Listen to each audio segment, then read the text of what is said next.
every day. So, welcome and let's get started today. Introductions for TWT.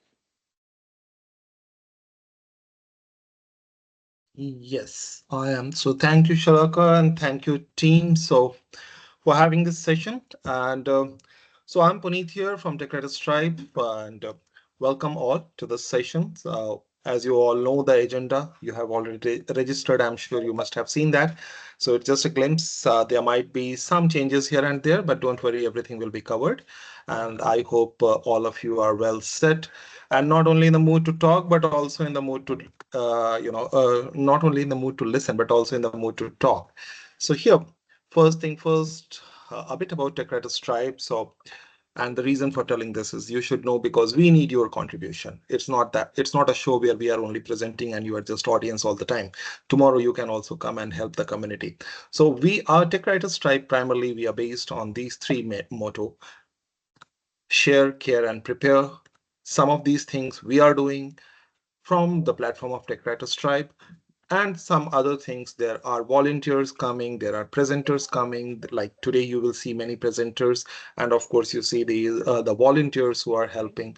So yes, it's all from the community, which we are trying to do. Like the logo go, like that theme goes, by the tech writers for the tech writers and all. So in the same way. So a bit about us. We just completed 4 years and in March. Now we started small and now we have around 18,000 plus followers.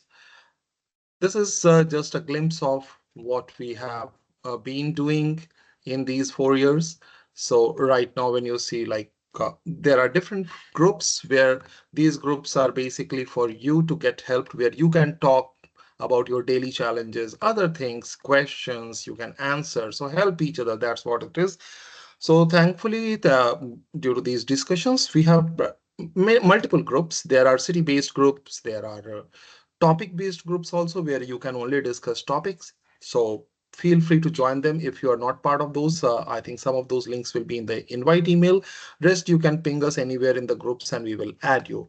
And this is just about those numbers. And this just a glimpse of what we have done so far. So this is week number 222. This is special for us because we are the only organization in the world, I can say, which conducts an event at least every week, and we have been doing it consistently for the 4 years. Okay, so this is 222nd consecutive week where you see where you're attending this event, and rest we have multiple things. So presenters we have thanks to like today's 6 presenters, and there are multiple presenters. And in terms of association, of course, it goes across the designations, juniors, seniors, leaders, all have been helping. And of course, they are getting help and they have been helping us and the community overall. So this is just the number, and all of those who have attended conferences, you will be familiar with how the environment is in a conference when we really meet, actually meet. This is just a glimpse of the latest conference that we have to. We have overall conducted 15 offline conferences so far in different cities. This was the fourth one in Bangalore that we completed on 15th. So we just kept this picture to make you feel, in case you haven't attended any conference, do attend. The environment is completely different and it will be always, give you a great feel about it, to belong to a community. Our footprints overall in India, everywhere, globally also, multiple countries. There have been presenters and participants, of course. These are the networking groups. And in case you are not there and if you want to join, feel free, as I said. So this is just for reference what we have done in 2024 so far.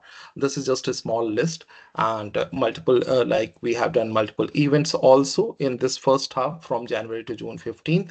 3 offline conferences already done in Pune, Ahmedabad, and Bangalore. Rest will be coming. Now, apart from that, one special thing we did, which is kind of new for some group based in India. Okay, when I say based in India, there are many technical writing groups, but Rarely there are those who are based in India. So we have gone to UAE to help the community, and there we attended one conference in Dubai, and now we have some base in Dubai, and we are planning to more there for community. So that is something we are very proud of doing, and we hope that there also we can help the community, tech writing community. Now in second half, there are multiple more things planned. If you are part of our groups or if you're following on our social media pages, you will come to know about it. Apart from these events, we have multiple certification courses. It goes on continuously on our website. You can go to training section and see if something benefits you. These training sections can be done online, and yes, we do provide corporate trainings also. In case you're interested, get connected separately. So this is what we have been doing so far, and thank you to all your help. Even attending gives us encouragement, so that is also help. And of course, if you come forward and if you like these events, you come forward, come open with ideas. In case what we are doing is not enough for you, come and share your ideas. We will try to do something with you. Okay, so all it is based on community. That's what I'll keep insisting. So please do try. Now, in case some of you are interested in helping the community, what you can do. Okay, so whether you are a fresher, whether you are a junior, whether you are individual contributor of any level, or else whether you are a leader, we have a scope for everyone to do something. So how can you help? There are multiple ways of helping. Every bit counts. So I'm just sharing what all you can do. You can become our volunteer, like these great volunteers. You see, this great event is happening not because of Tech Writers Tribe. This great event is happening because of the 6 volunteers we have here. Okay, so people can do a lot of great things, and so you can also do. So our volunteers, we are always very proud of them. Without them, we don't exist, trust me. And without them, these events will never happen for anyone. So we have different volunteers in different cities, so far around 30 plus members. So first we have city-based volunteers, and then there are different other activities that go on. For that also we have separate volunteers. Okay, and what if you want to join, feel free. There is a form and we will get connected with you. You can join also. Now coming to who is doing the main part today. So today's host we have Shalaka, Vidhi, Sumeet, Sohail, Smita, and Kristen. So these are primarily volunteers of Team Pune and Team Chennai. So big round of applause for them. Kudos to them. We are having this event. So thank you so much, guys. Some of them we can see on the screen right now. And with you can see the pic. And with this, I would ask Shalaka to take over. Thank you so Yes. much, everyone, to for attending. Shalaka, please go ahead. Thank you so much, Punit. My heartfelt thanks to all the volunteers who worked relentlessly to make this event a success. And thank you is a very small word for Punit.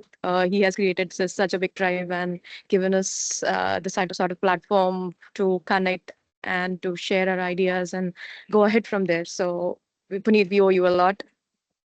So, with this, I am pretty excited to start the event. Um, I would, Punit, let me just share my screen.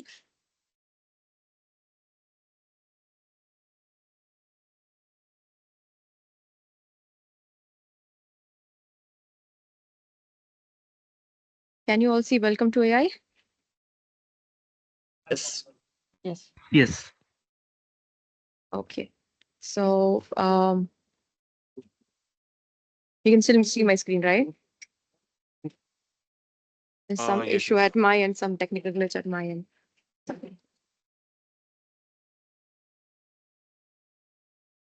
Getting an echo. It's gone now, Shalaka.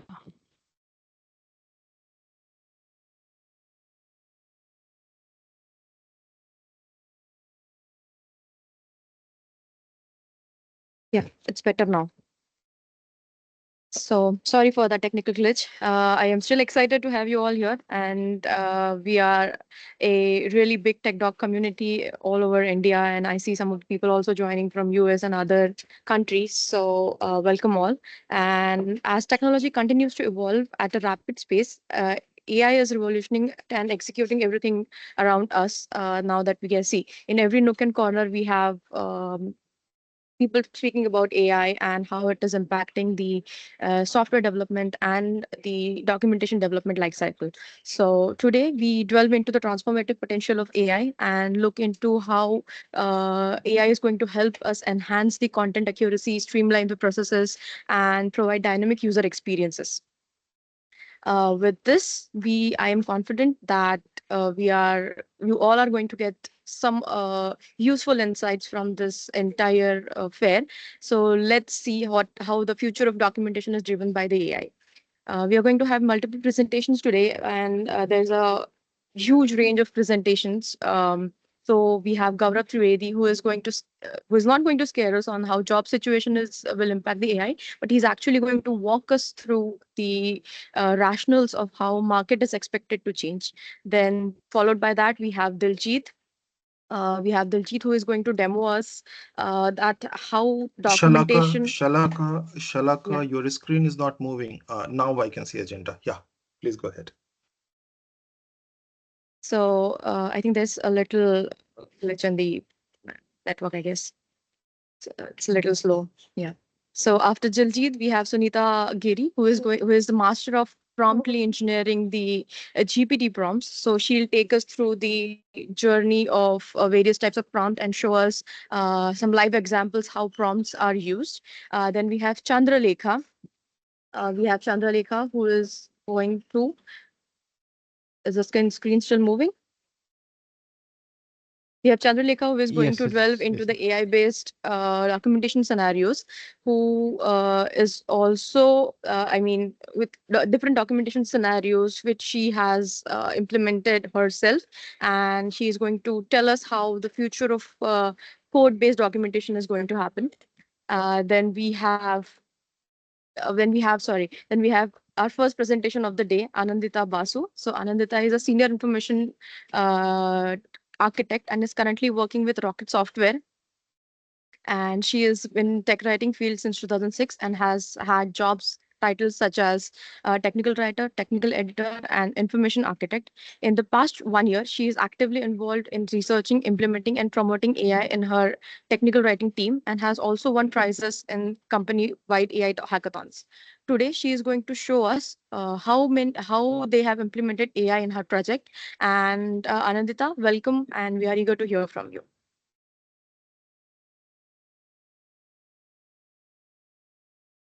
Hi, Anandita.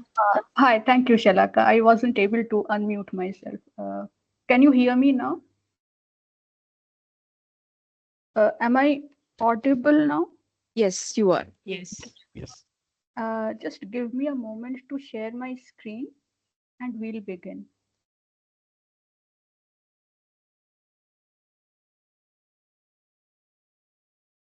So we'll share the entire screen just to minimize problems during the session. And let me know when you can see my PPT file. Yes, it's visible. Okay, thank you. So let's begin. How do I move this here?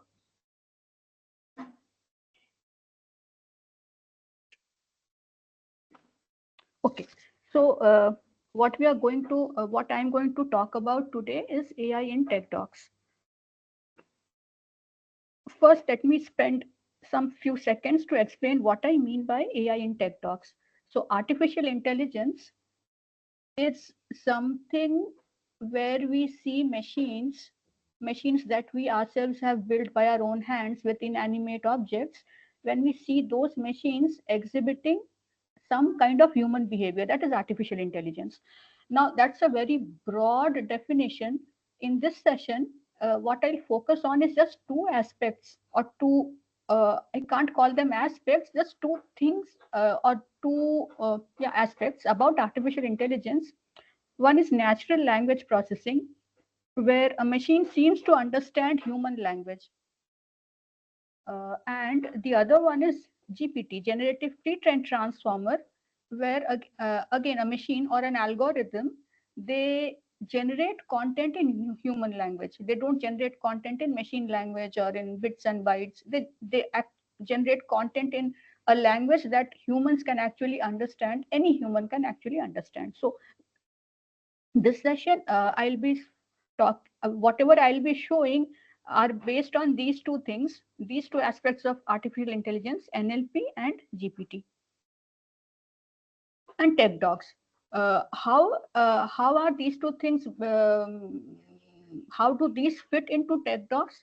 Let's look at our normal documentation life cycle. These are the phases of our normal documentation life cycle. At Rocket, we have implemented AI in these phases, the last 4 phases of the documentation development life cycle. We use AI during the writing, review, publish, and maintenance phases. And subsequent slides, I'll show you how. So the the writing phase.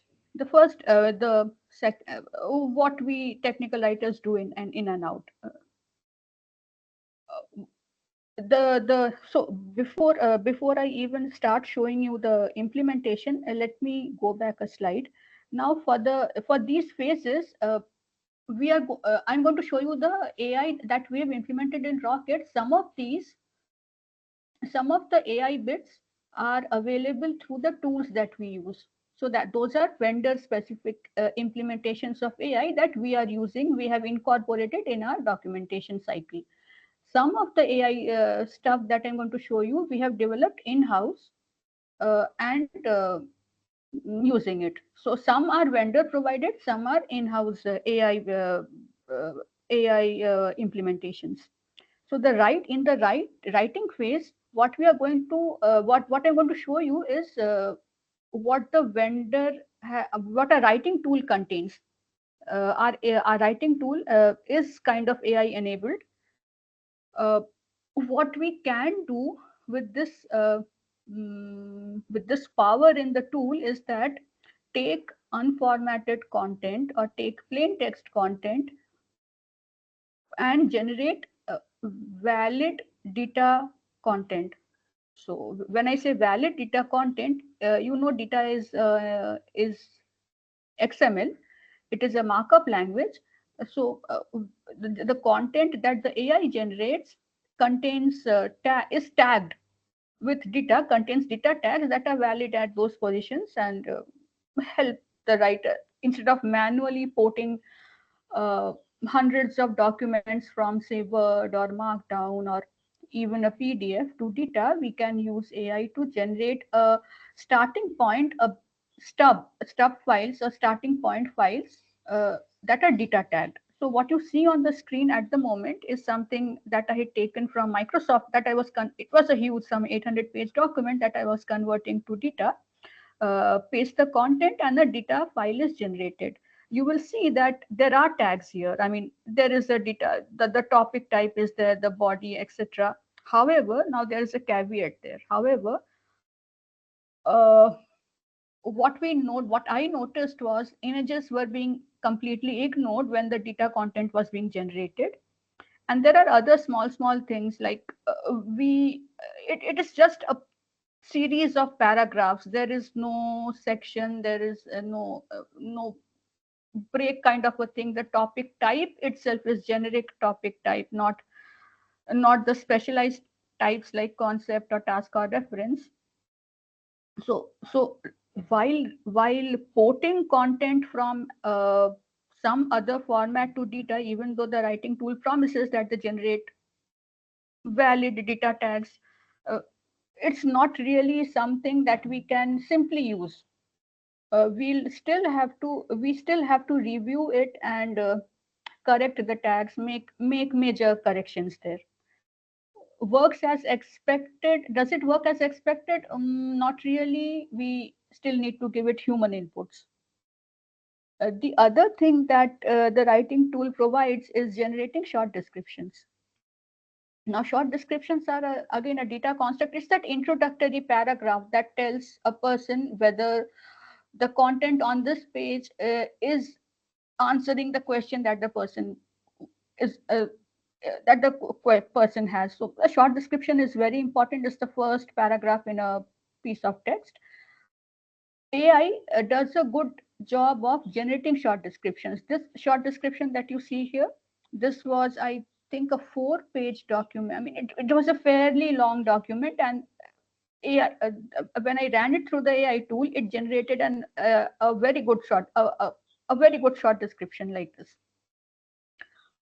However, again here, it works as expected. Sometimes it does not work as expected. On the next slide, I'm going to show you something that has that GPT has been accused of. No, this writing tool uses GPT, OpenAI GPT. I'm going to show you something that GPT has been accused of fairly often, that it makes up stuff.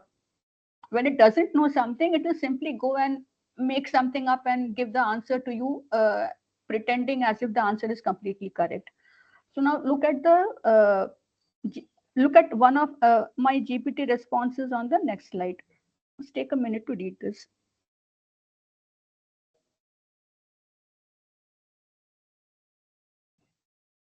Now the thing is, the GPT answer is completely wrong, completely wrong. Now the dialogue, uh, the film that contains this dialogue was made before even Shah Rukh or Karan Johar were born.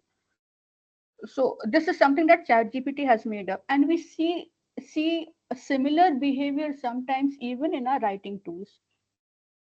Now, for example, I have a file open on the right side of my screen, and I asked the writing tool to generate a short description. Now, look at the short description that has been generated here. This is completely, totally, fully, completely wrong. Now, I have some 3, 4 files open here. None of these files even contain this variable called TTL seconds after finished. It's nowhere here. Uh, and very confidently, this AI has told me that the text discusses the concept of this thing and its significance. The text doesn't, let me assure you. So this is again a complete fabrication. Chat GPT hallucinates. So yeah. So our experiments when for implementing AI, for injecting AI during the writing process, it's kind of 50-50. It needs close review by the writers, a very close review by the writers. You cannot blindly trust it at all. Now let's look at the review phase. Here I'll show you okay, let me first tell you that all our documentation is on a public server, a public facing server. But we also have something called a staging server, where we can put our documents and see whether everything is right before pushing it to the public server.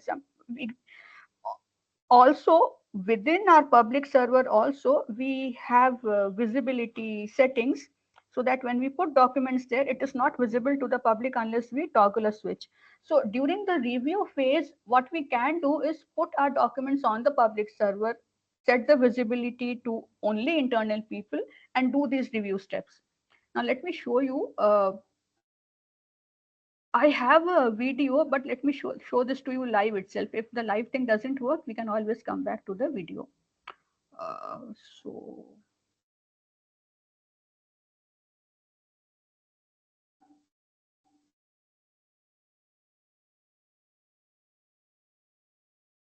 let me go here. So now this is my documentation portal, and what I have something called an editorial co-pilot. Now this option is not really visible to everybody, and it's never ever visible to people outside of our company anyway. What I can do is use this option to uh, generate editorial suggestions. So I have this topic open, fairly okay sized topic, and I'll ask ChatGPT to give me editorial suggestions. Let's see what it does.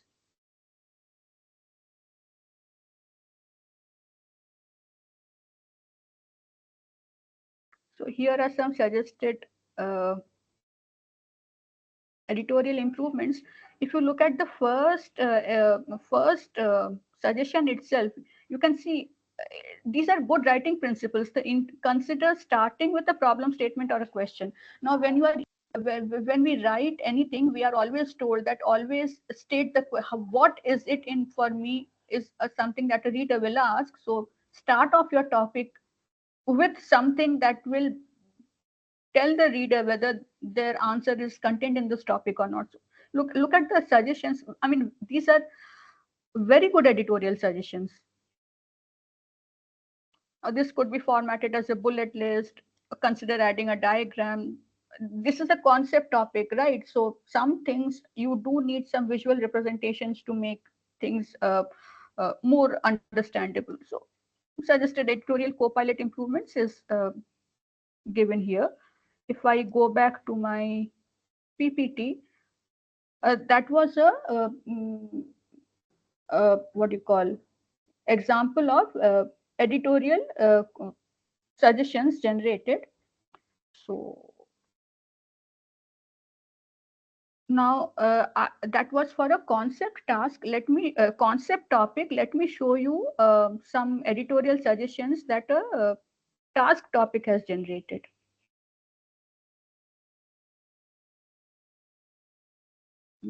Where is it?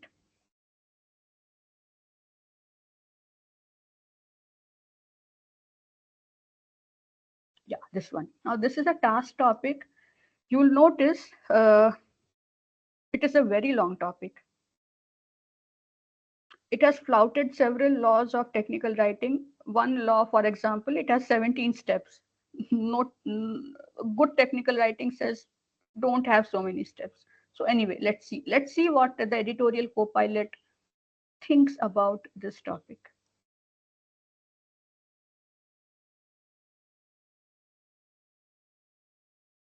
Again, if you notice, the topic lacks something. The topic lacks a good introduction, and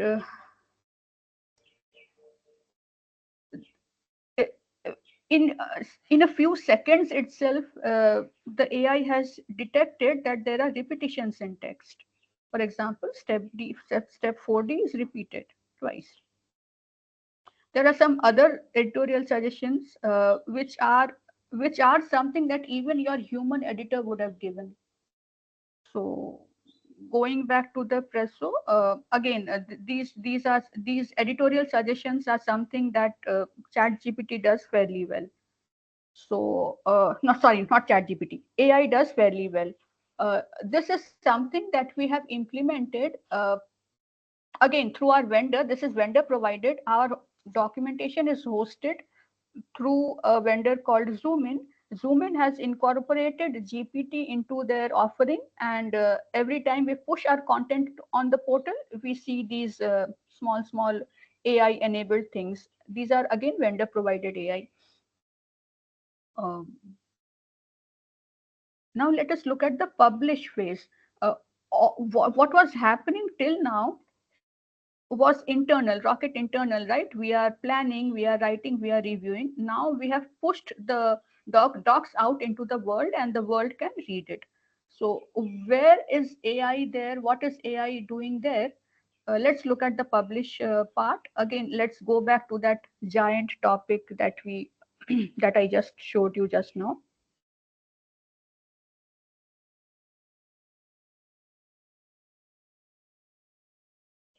This giant topic. Now this has been published, right? And this is open to the world. And now somebody, you just imagine you yourself have landed on this topic. Before that, imagine that the person who generated those editorial co-pilot suggestions, they completely ignored those suggestions. So the topic is exactly like that. It's still the same. Step 4B is again repeated and all that. That this topic still exists in this huge format. You look at this topic, you realize this is just too long, and what you can do as a reader of this documentation portal, as a user of this documentation portal, what you can do is ask AI to summarize the content on this page. So when I say summarize, Zoomin will generate a summary. Now look at this summary. It has removed all the fluff from all of these steps, these 17 steps with useless screenshots and stuff.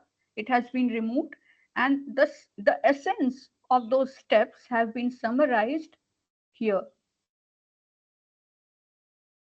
So if you are a user, you come here, you look at these steps, and these are steps that administrators and fairly technical people use. So you look at these and you immediately know what you need to do for this task. You immediately get a fair idea. uh, this this feature that we have, this has been actually a hit among our users. I mean, many people have come back and told us that this is very, very useful, and they've been using tech docs for 30 years, but this is something that kind of completely blows them away kind. So this feature has been very popular among our users. uh, let's look at another AI feature that we have on our portal,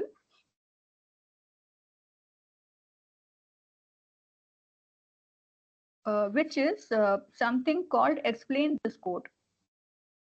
Every piece of code that we put on our uh, website. So imagine, look at it from the point of a user. You have come here, you are reading these steps. Now you have this bit of code, and somebody is telling you issue one of these commands. Issue one of these commands, and you usually what you will do is you will do a copy paste, right? Sometimes because I mean you have very what you call sensitive kind of system. Sometimes before even blindly copying or pasting something, you would want to know what this code is about.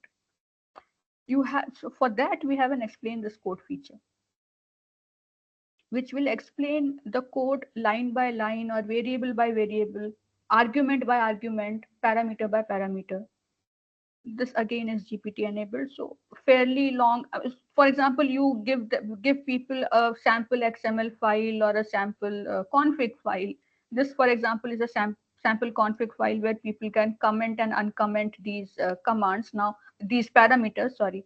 Now, which parameter to uncomment, what to keep commented out. You can simply use this explain this code feature and get details about what each of these arguments are doing. Again, a very useful feature for people who read and use our documentation.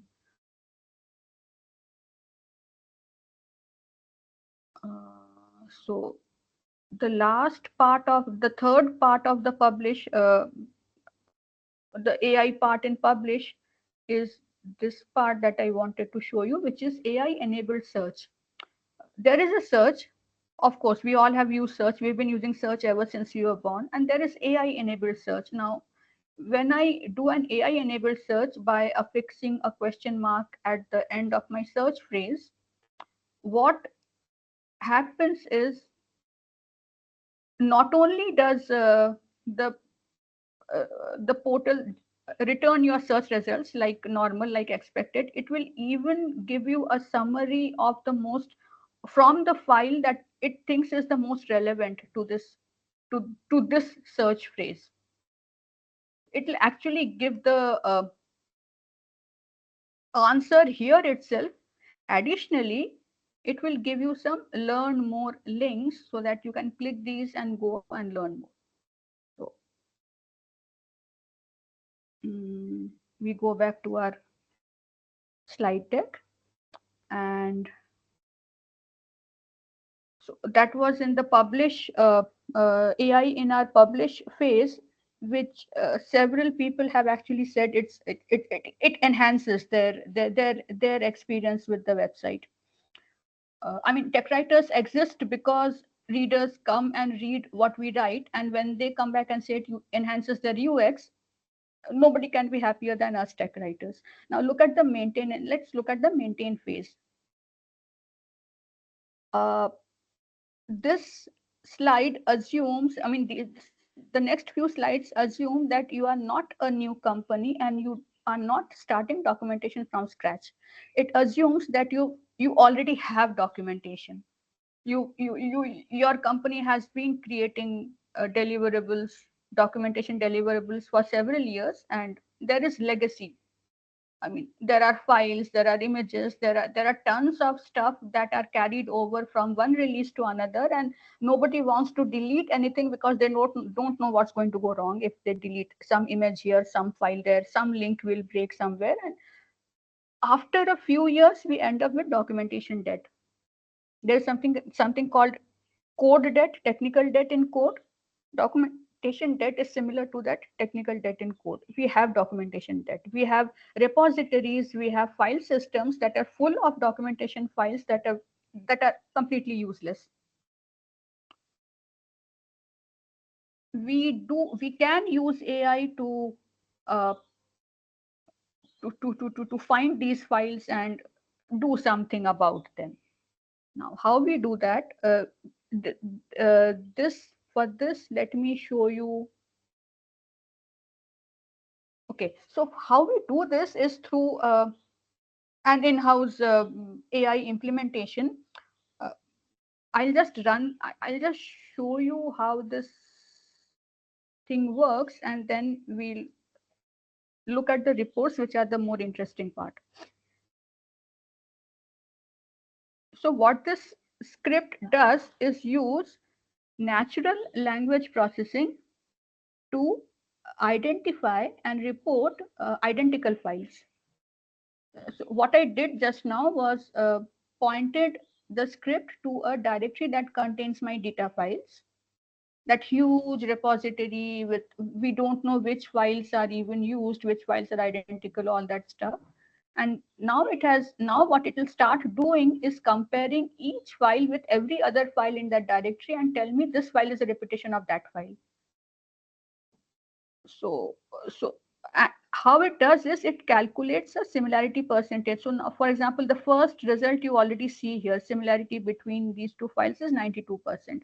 Now this program takes a while to run. So what I'll do is I'll stop this program, or I mean, let it run in the meantime, and let it run in the background. I'll go back and show you. I'd already run it before the session and generated a fresh report. I'll show you part of that report. So, for example, if you look at the first row in this report, this file and this file have 96.55% similarity. Now, anything above 85% means that only probably one paragraph in those two files are different, or one something. Anything that is above 90, you can be very sure that only a word here or there, or a sentence here or there is different. Otherwise, the file is exactly same to same. Like we say, no, this is same to same. The file is same to same. So let me show you these two files, HET, Now this file, these two files. Now study these files for a few seconds. You'll notice they are exactly the same, except for a very minor difference. Now, the two files have different tags. So one of them, the entire content is in a note. In the other file, there are some paragraphs within the note. But the only difference in the actual content, the text of these two files, is that one file uses this prefix r/r/, and the other file doesn't. It has the same variables, but without the prefix. Now, this is a prime candidate for a useless file that is taking up your disk space, that is taking up your repository space. This is also a prime candidate for if you are using data for conditionalization or for creating reusable content or code snippets. So again, using AI to find uh, files that should no longer be living in the systems. So coming back to the phase diagram, life cycle diagram. What we have seen is using AI in the maintenance phase reduces doc debt by a considerable margin, by a considerable degree. what we've been using, what is the tech that has been used here? The first three use GPT, that is a pre-trained uh, transformer. It is pre-trained. Uh, it is, again, like when we started, I said we are going to focus on only two aspects, NLP and GPT. Now, this is not something that is machine learning or LLM or something. It is just a pre-trained model that is working on a finite set of documentation. GPT. The last the last step, the maintenance phase, uses something called NLP, which is trying to understand human language by machines. It tokenizes your. So again, there is some technology involved there, which is beyond the scope of this session. But yeah, the technology used is GPT for the first three and an NLP for the last phase. Uh, a recap: this is what NLP and GPT are. Now, the results that we have seen is, for example, this is from our analytics, from our web analytics. Now, the GPT code block clicked. Remember that explain the code block feature? Now, look at how often this is used. This by far is the most popular feature of the AI implementation. People always want to understand the code that they are going to copy and edit and then use on their sensitive systems. So that is all that I had for the implementation of AI in our company today. I don't know whether we have time for questions, Punit, but if you have any questions, and I'll be sharing this PPT with Shalaka. So these resources also will be shared. I'll just copy these what do you call, these links that I showed you just now and put them in the chat window so that you can try them out yourself as well. And that brings me to the end of my session.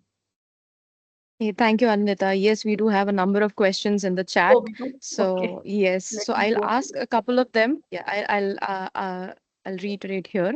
And for other questions, please join the AI WhatsApp community that we have, and then we can continue the question answer session there because we have a very tight timeline here, and we have six presenters. So I'll just ask a couple of them, and then we can move to next presentation. So Pranav Shinde is asking, on what basis the co-pilot is suggesting the edits? Can we change the instruction in AI model as per the organization specific standards to give the suggestions? For that, we are developing something else, that is we are developing something NLP, not AI, I mean not GPT powered. Copilot is doing it through GPT, right? For changing the parameters, we are developing an NLP based model for editorial inputs. So that is still in the works. uh, this, like I said, is what do you call, vendor provided, on the website, provided by the hosting service provider for a documentation. So we can't change the prompts, we can't change the input for the editorial copilot. The input is that topic itself. If we want a different set of suggestions, we'll have to edit that topic, regenerate the output, and then take the editorial suggestions all over again. Okay. Thank you, Arindita. Then one more question. Amol is asking, suggestion given by Copilot on edit comments previously were expected to be thoroughly known by writers. Is it an indication that new writers would be more benefited by with this feature, I won't reducing dependency? I won't comment because I don't agree with this bifurcation of new writer, old writer. This is something that is based on the writing ability itself. So no comments there. Uh, Everybody, I see that step that was repeated. Even I would have missed that. No, step 4B was repeated, or step 11 was missing something. Something, it was the acronyms weren't explained well. So those things, even I can make those mistakes, and I've been writing since I think 15 years now. So we can't really say new writers. I don't agree with that demarcation at all. Every writer will benefit. So Thank you, Anindita. We have a lot many questions, so I have pasted AI WhatsApp AI group where everyone can join and continue with the conversation. So we will take the rest of question there. Everyone can pose their questions again in that group. And Sumeet, you can take ahead from here. Thank you so much. Thank you, Shalaka. I hope you can all hear me well. Yes. Awesome. Thank you, Ani. Thank you, Anindita, for such an insightful session on AI. The concepts of NLP and GPT. I'm sure all the attendees had couple or more great takeaways from our session today. So, a great and awesome thank you from all. Moving forward, our next speaker is Gaurav Trivedi, who will be talking us and presenting about the future of work, how AI is shaping tomorrow's job. Gaurav is a principal tech writer at Red Hat and has 10 plus years of experience. He also does blogging, career development, and development coaching and financial consulting. So, Gaurav, over to you. Thank you so much, Sumit. And it's nice to hear about myself. So thanks a lot. And hello, everyone. Good morning. I'm going to share my screen.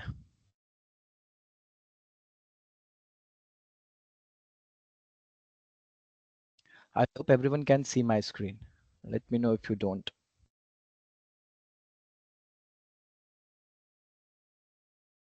My screen is visible, right? No, Yes, no, no. Gaurav. Not Yeah. yet, Gaurav. Okay. We can We see cannot you, see but you not as the of now. screen. Yeah. Now? Yeah. No. Yes. Yeah, yes. Perfect. Yeah. Okay, so hello, everyone. Good morning. Welcome to this AI, how AI is shaping tomorrow's jobs session. And we will be covering some bitter truths today and how we can basically choose the blue pill, as you all may have seen the matrix. So how we can choose the blue pill and keep surviving as we are in this tech writing industry. So without wasting any further time, let's straight away dive into the presentation. So you all know me. My name is Gaurav and I work at Red Hat as a principal technical writer. And what we will know about by the end of this session is the AI advancements and what kind of trends we are experiencing nowadays and how the jobs are changing AI. And then basically probably you yourself can analyze where you are and what you can do. And before I move ahead, I want to give you a disclaimer that the information that you will get in this session is still evolving. No one has all the answers. And if someone is saying that they have all the answers, they are lying through their teeth. So yeah, let's move ahead with that disclaimer. So there, basically, AI has there are multiple basically agencies who keep track of all the AI work that is happening nowadays. One is the Stanford University, and then second one is the Glasgow University. So they basically publish all kind of reports every now and then, and it can be like yearly, or they have a whole lot of chat sessions around the AI. And most of all these, if I talk about Stanford University, they have recently published their ninth AI index report. And this report basically gives us enough um, visibility of what is happening in the AI world and what kind of jobs we can expect in the coming future. As you can see from this slide itself, that I have kept funding at the very top. So wherever the funding is, whether it's a startup or a well groomed organization, wherever the funding is, wherever the horse mouth is, the jobs are created there. So one thing is for sure, as per the AI index report, that AI is experiencing some insane level of funding. Say, for example, Chat GPT-4 costed around $78 million, or basically they received external funding of around this much. And who knows, Microsoft also has some stake in Chat GPT and other stuff. Then we have Gemini Ultra, and it hit $191 million. And basically, all in all, as per the report, AI industry in the first quarter got funding of around $35 billion. So it's a fortune, to be precise.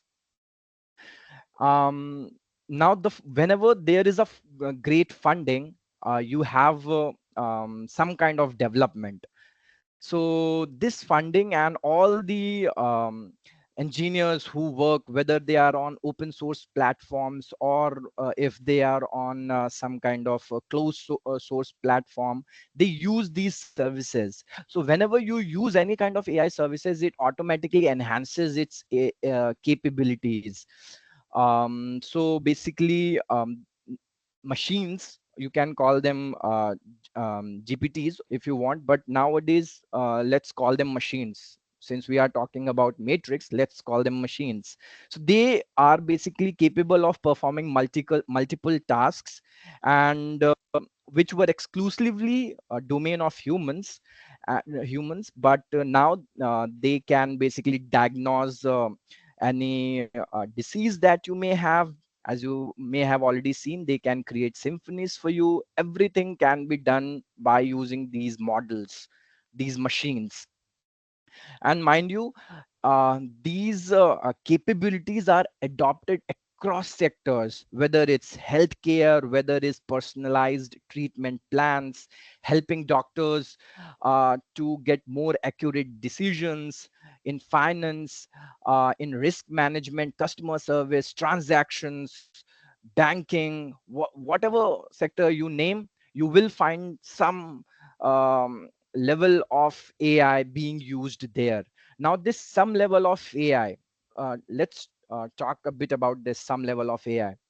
As per the AI index report, currently AI is behaving like a child who is 9 years old. And by 2027, I guess they expect AI to have brains of around an adult.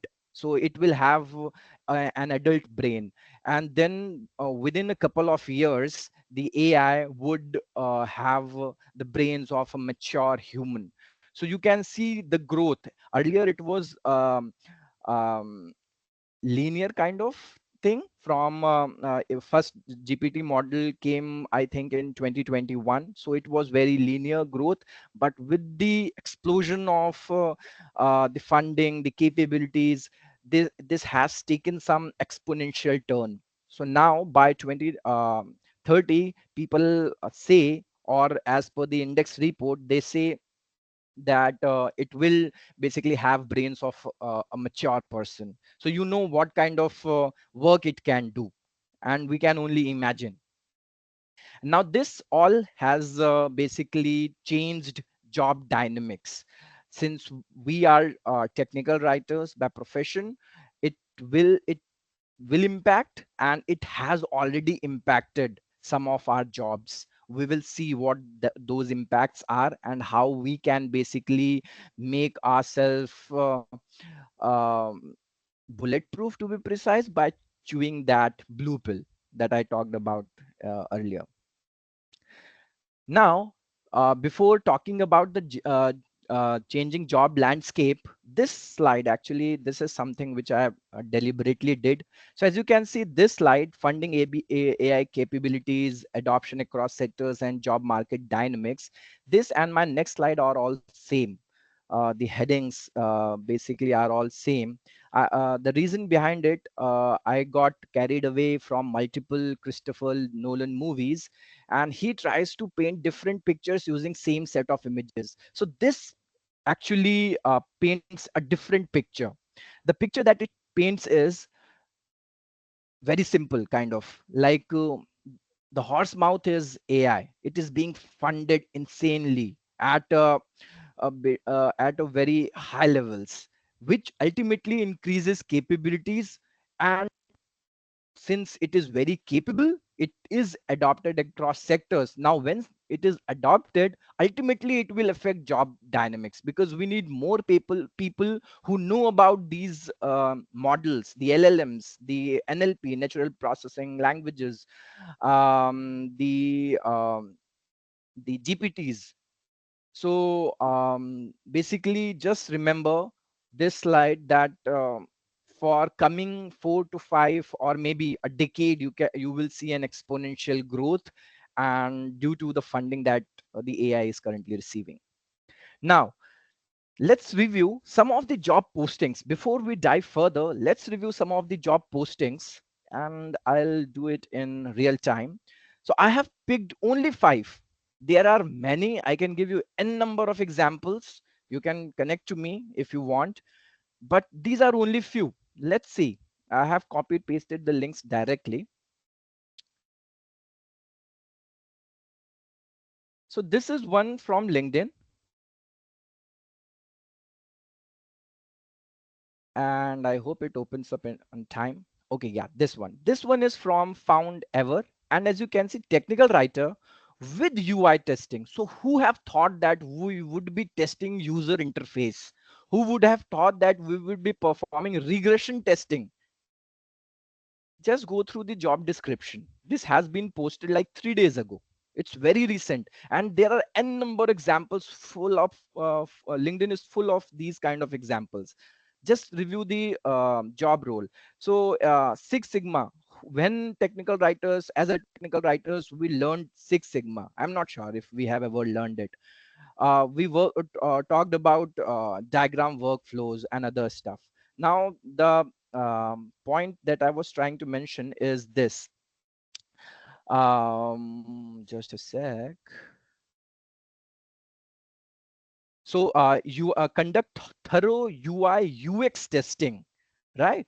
And then they should have some kind of knowledge of Power BI, Jira. So these are company specific. I won't go into these, but just look at the title, UI testing along with technical writing. So combination of jobs. That's what I want to draw your attention on. Let's look this one.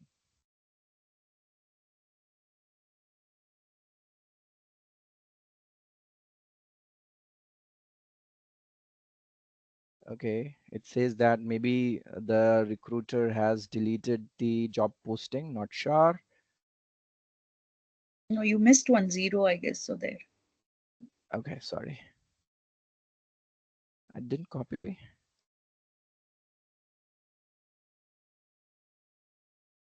Copy and paste again.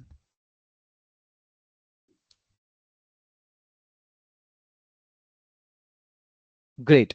So it says technical content writer. Simple. It does not mention like what you have, what you should not have. But once you just go through the roles, it talks about that you should have WordPress. You should have knowledge of sales. Sales team, I mean to say. Then marketing roles, having worked with marketing. Who, I'm not sure which technical writer has worked with marketing department. If you have, well and good. If not, it's time for you to expand your domain. Project managers, we already work with them. WordPress, who technical writers, basically we as a technical writer, if I'm not trying to um, pin it on every technical writer, but if I talk about myself, I did not learn WordPress like when I started my career, or when basically when there was a need, I only then learned WordPress. If there was no need, I probably wouldn't have learned WordPress. So you have to learn WordPress, and once you learn WordPress is a combination of UI, and then there is a database aspect to it as well. So you have to learn about database as well. It's not like just WordPress will do, because you are ultimately feeding the um, data in database. It's not like static websites that most of the help files or help documentation are. It's not static in nature. So they are the document that they are preparing are not static. One for this is reading between the lines. And then just see this, a key contributor, they should have blogs, they should have some newsletters, they should basically, as a technical writer, which technical writer writes blogs, I'm not sure which writes, but see, everything is being merged. You are being asked to test the application, you are being asked to write the blogs, you are being asked to create newsletters, product releases, case studies. So, and what the title says, technical content writer. So don't get mislead, I mean to say, just enhance the skill sets. I won't be pasting the last link because it is taking time. I just want to show you one more. I think this is from Google. Yeah, Google. So now everybody loves Google, and some they have a hidden kind of a mental condition who wants to work with Google, right? Now let's look. They want you to excel in Linux kernel. We technical writers excel in API documentation. Yes, we know what are developer documents. Who knows about Linux kernel? Come on, it's a kind of a developer role. It says technical writer engineering. I work in a Linux company, Linux based company, and I know what Linux kernel is and how complex it can be. Then it wants you to know JavaScript. Which technical writer learns JavaScript? I'm not sure. HTML, CSS, this is part of, if you are using, say, for example, we just talked about Oxygen. So XML, HTML, CSS are part of these tools. So by default, we learn about them, right? But see the level of technical expertise these companies require. So most of the time you would find Python as well. You would find C sharp if you are if you are using if you are applying for any MATLAB based companies. I won't be naming the companies, but MATLAB based and other stuff. So they would be requiring C++. So just see the changes that we are experiencing in the technical writing domain. So these are few examples. I won't be pasting this last link. You can do once you get the slide. This is basically taking some time, and I want to be inside the time limit. So changing job landscape, continuing with this, there are no right or wrong answers at this point in time. As I said at the very beginning, that if someone is saying that they have all the answers, they are lying to through their teeth. And 90% of the AI models that we have currently, yes, they are solving problems, but they are kind of a gimmick as well. That is a hard fact. Just go through the report. Probably you may have the links on the by now on the chat. Just go through the report. Chat GPT, it's bullshit. I'm not using this word. It is being used by the professors at Glasgow University. So but this does not mean that it won't have that capability around 2030 or later, because remember the horse mouth, it is being funded at the insane levels. Now let's, will take AI take away jobs, or when? I'm not sure. Like, no one has this answer. um it can take away jobs. It will take away probably manual jobs if you want to drill down. But what kind of jobs? White collar jobs, blue collar jobs, what kind of jobs? No one has real answer. Only people can cast aspersions. Will AI create jobs? How many? So this again is a kind of a question with no right and wrong answer currently.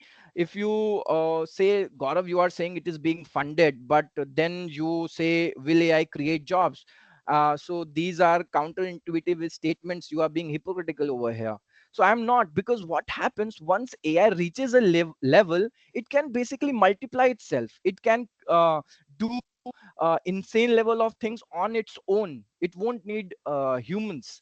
So no one has this answer like how many jobs AI will create. Right now AI needs us because they AI wants enhancements or enhanced capabilities.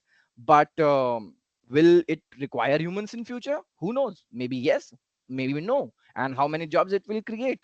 It will create for jobs for sure in short time, but who knows what is stored in the future.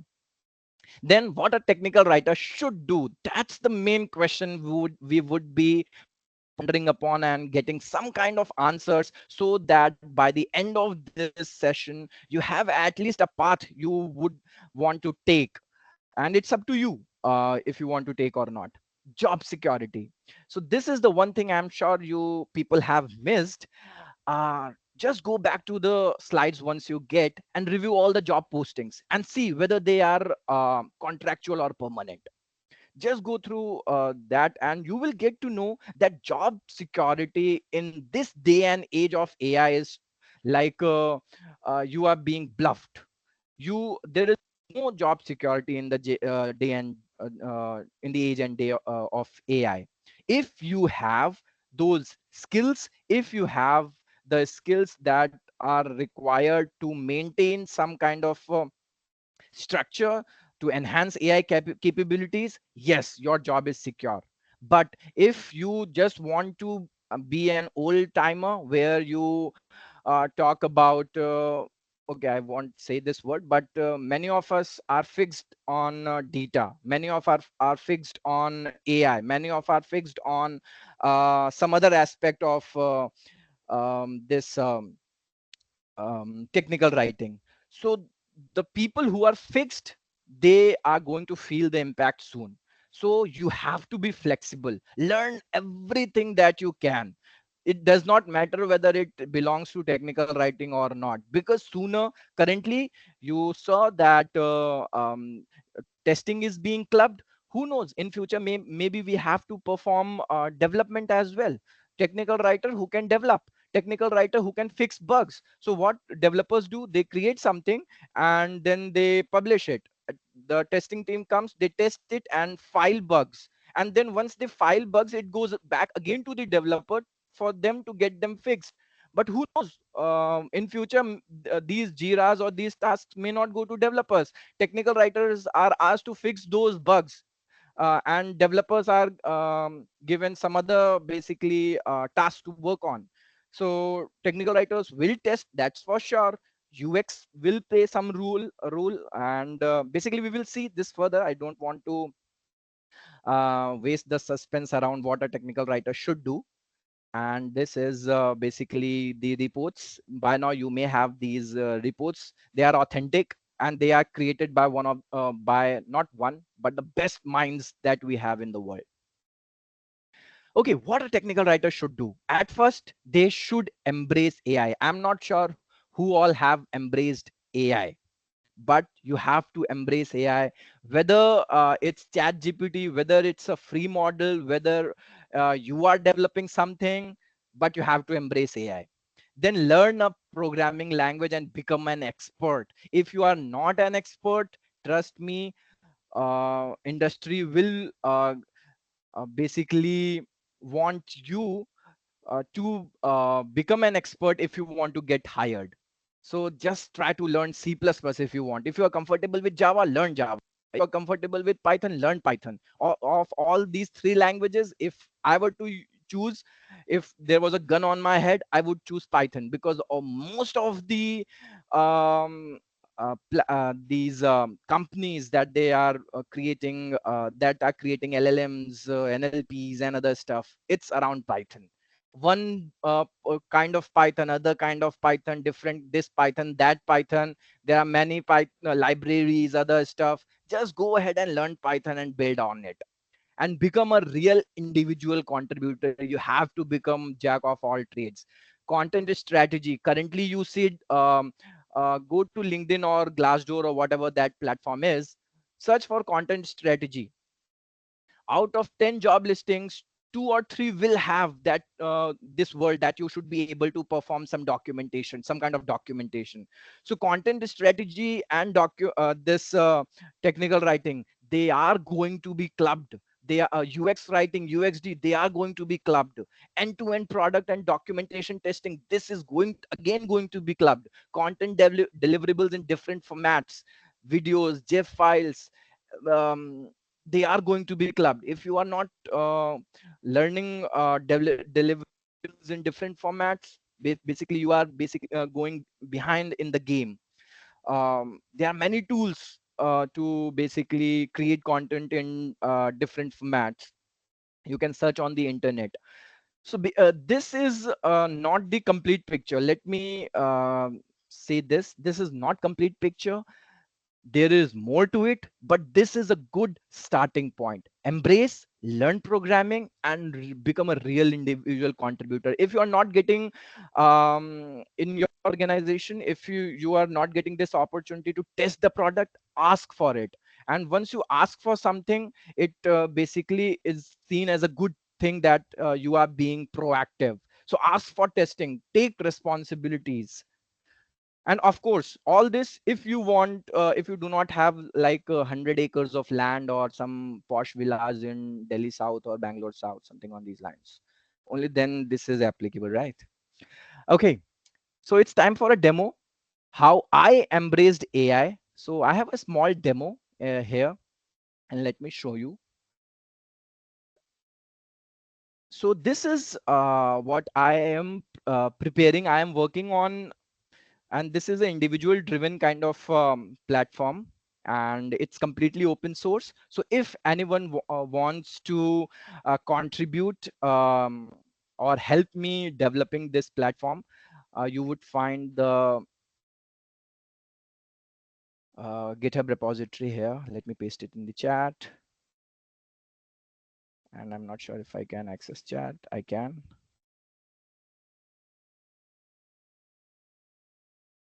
Now, so this is basically, as you can make out, this is a style guide. So what I'm trying to do is I'm trying to automate the Microsoft manual style of technical writing.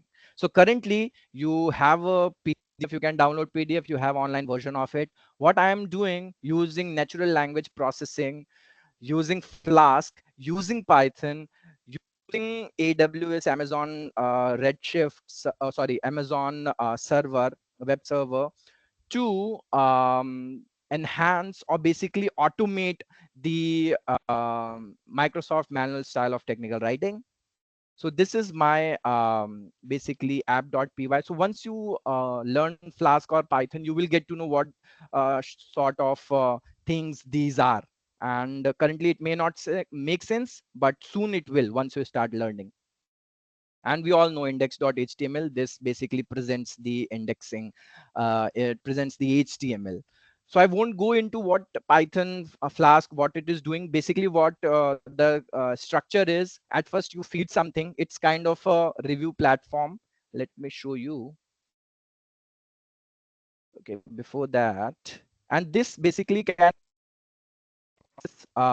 any kind of file, whether it's .ascii doc, whether it's .md, whether it's .data, whether it's anything. Basically you can process any file. Just a sec.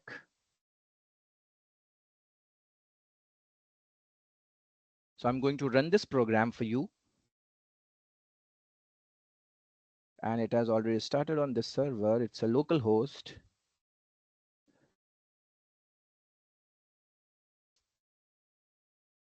So this is a SME and style guide review platform. It's very simple. It's very open source. Everybody can use it. Everyone can contribute to it. UI is not looking great. Yes, I accept it. It will look great. That's for sure. Currently, let's focus on the functionality, what it is offering. So what I intend to make this platform is a single platform where a SME can come, give their comments, see what is has been approved or deleted or what has happened, whatever that happened in that document, and then reducing some kind of load from peer reviewers or editors. So what I intend to do is take entire Microsoft manual style of technical writing, feed it into an LP, and then generate suggestions, direct suggestions from out of it. Currently, I have feeded approximately 200 odd or 300 or odd rules. So it can basically test your documentation for these rules and pinpoint to the exact location where that thing is missing or having. I would show you a couple of them. So let's see. I would choose a file. I have currently a markdown file with me. Let's go. This is the place where I have this readme.md markdown file, but you can have ASCII doctor, you can have HTML, even you can have .data, .this, .dat, .css. It can read CSS as well. I have made it very versatile. So go ahead and click on the document that you want SMEs to review. So mind you, one more thing, this platform is not currently connected to Amazon web server S3 storage that we have in Amazon. So it's not connected to that. So you won't see this login and other stuff over here and the other management side of it. It's currently behaving as a static because there is no database to it. But you will get to know what I'm trying to do. Let's choose a file. And again, I will go to the desktop, the place where I have the file. I'll open it and I'll click on upload. So it gives you some kind of data that I have sample data. SMEs can add their feedback. Say, for example, they can copy this. Currently, once you copy and paste, but what I'm trying to do it, they can just select from here and once some kind of functionality so that it is already visible over here. And they can say like this is not looking good, something on these lines, and then they can submit the feedback and it will this is not looking good. So this is and it will keep track. Currently since it is not connected to Amazon web server, I'm not planning to connect it because I just want to make sure that uh, at first Microsoft manual style of technical writing is taken care of. So this is something that SMEs can track. There will be a resolve kind of button or not, still not good, something on these lines, more intuitive, more SME supportive. And once they approve, this gets approved. Now here are suggestions from Microsoft manual style of technical. Consider revising this sentence to active voice. This doc is to be updated. And where it is in this section. So let's go ahead and update our doc. This is the README. This doc is to be updated. Let's convert this to I have updated this doc. And then I would be adding, technical writers have tendency to add multiple add multiple spaces between two words because we generally are bogged down in content. So we pay attention to these kind of things at last. So I have what I did, I corrected this, added multiple spaces. Now let's see what it says. I use the file and what I'm doing is again uploading, but this will all happen in real time once I connect it to the database. So you won't have to upload this once you upload it. So that is gone, but now it says remove double spaces in the following sentence. This is the sample project description. So this is the sample project and this has double spaces. It says double spaces, but I have many spaces over here. And Hey then Gaurav, this is, sorry, quick time check. yeah, sorry, just ending. So this is basically a platform that I have tried to develop and it's work in progress. If you want to contribute, just raise a pull request. I'll review and merge it and you will become a contributor and you will have that hat on you as well. So yeah, I guess this was my, and after this I have questions. So if you have any questions, good, let me know. Thank you. Thank you, Gaurav. This was truly an amazing session. We have got the chat windows rolling with so many comments. We have couple of questions. So considering the time constraint, we'll have just one of the question asked in our chat. So the question is, as a technical writer, we are a shared resource in the organization. We have to frequently switch understanding language and technology as per documentation requirements. Investing time is becoming a language expert doesn't make sense, rather a profile shift towards becoming a coder. Any comments? So here, if you review your question clearly, there is kind of a fixation on being a shared resource. Who knows, technical writer would be a shared resource in future. If we are doing so many things, why would companies want us to be shared resources? If we are testing, we are documenting something, we are being made as acting developers, why would a company want their resources? If a company is taking good care of their employees, they want their resources, they value the resources, they would ultimately won't ask you to move in different projects. The reason companies move you to different projects or ask you to handle different projects, because if you are in one project doing one kind of job, you have bandwidth. Say for example, I'm in project A, and that project basically works in an agile environment. There is a release every three quarter, and sorry, every quarter, 3 months, and what I am supposed to do, update the docs, that's it. So do you think, I would be very blunt over here, do you think that we technical writers document for 8 hours, writing content, continue writing content? I don't think we write so much of content. We reuse content, we update the content, we do many things apart from documenting or writing the content, like a newspaper typewriter which types the newspaper, keeps typing it. So companies knows this.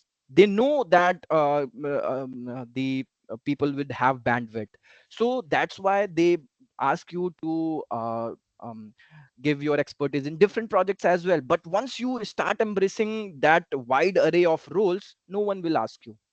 That's what I feel, but I can be wrong. Yeah. Thank you. Thank you, Gaurav. Thank you so much for Thank you. such amazing insights and showing us the real picture of how job landscapes are going to change and how we have to keep adapting to new tech and new emerging roles with the AI. So, third presenter of the day is Diljith Harshan. He's super talented, freelancer, technical writer, consultant, and he is going to demo us that how he used Amazon Code Whisperer for documentation insights. Diljit, thank you for being one of the presenters, and please take over. Thank you, Shalaka. Hello. I'll share the screen.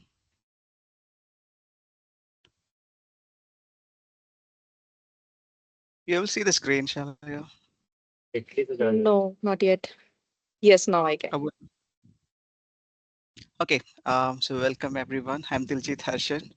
So today we are going to talk about an Amazon Code Whisperer from a technical writer's perspective.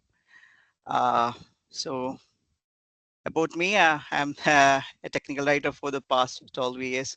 So I'm family man in the daylight hours and a Spider-Man at night. That means I work on the Eastern Standard timings with my clients, because most of them are from the US time zone. So, and I'm a movie buff and a dog guy.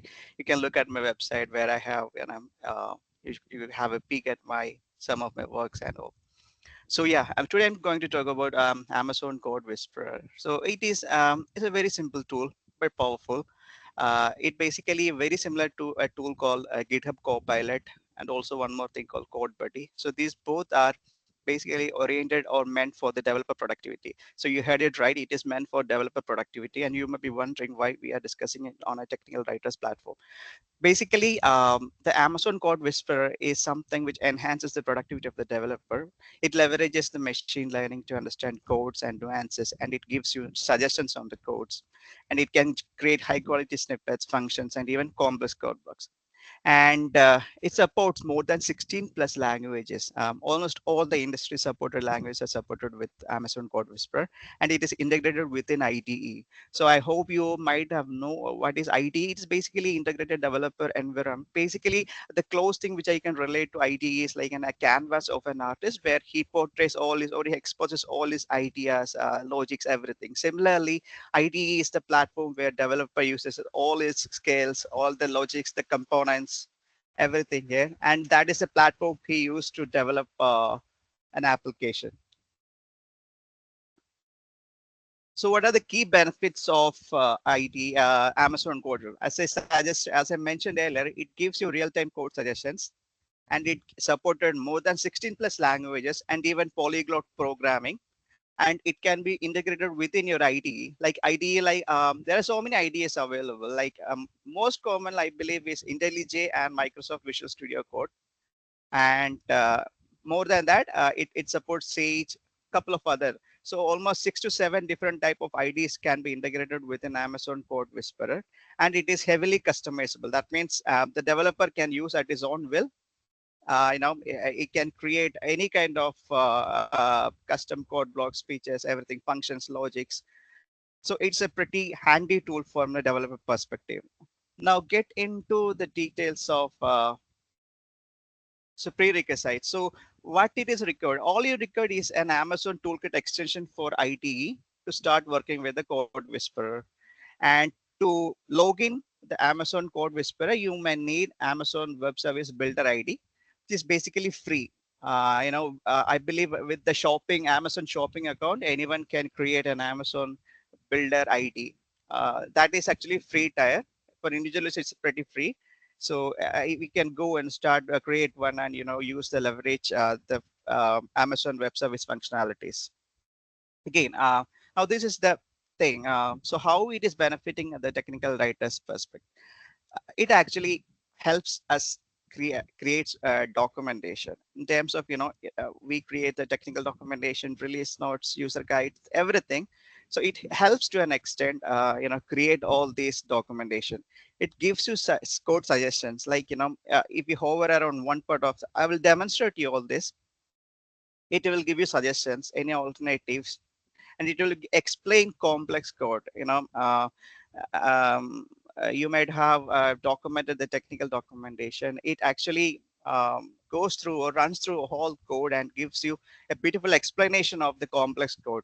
So actually bridges the gap between the developer and the knowledge, the product knowledge, and your knowledge. Because as a technical writer, I'm 100% dependent on my developers, especially on the knowledge basis.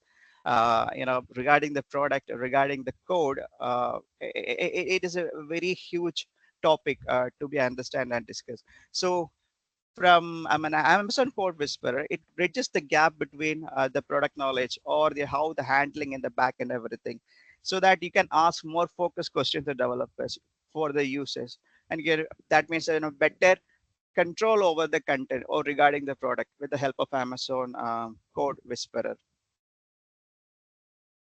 So we are getting to some real world application. And so what are the major benefits of Amazon Code Whisperer? So it reduces dependency, as I mentioned earlier. Considerable amount of dependency we can reduce from the developer side.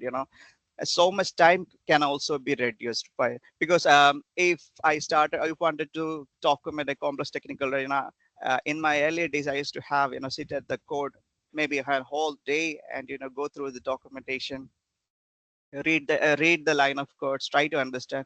But with Amazon Code Whisperer, everything I can learn within seconds or maybe minutes or in a few hours, the entire code.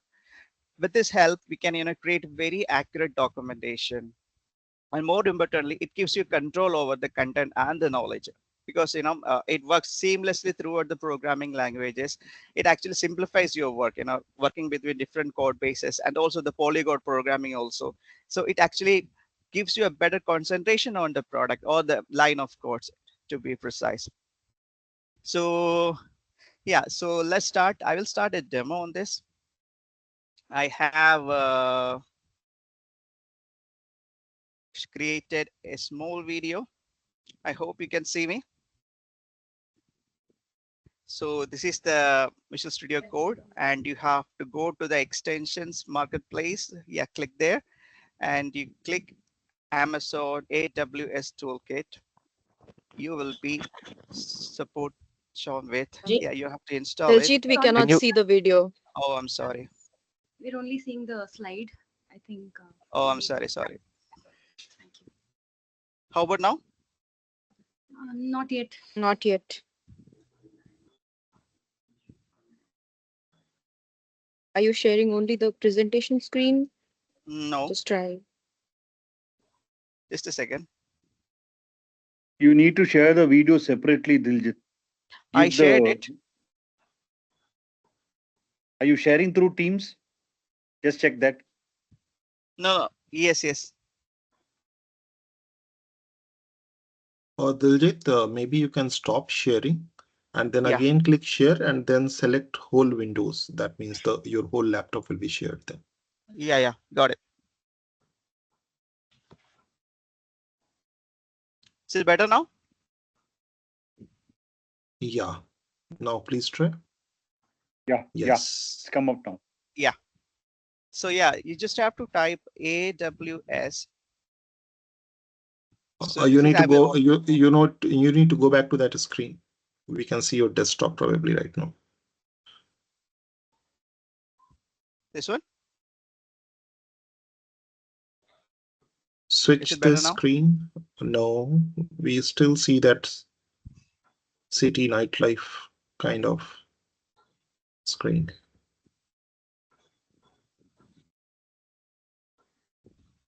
Okay, it's probably not sharing.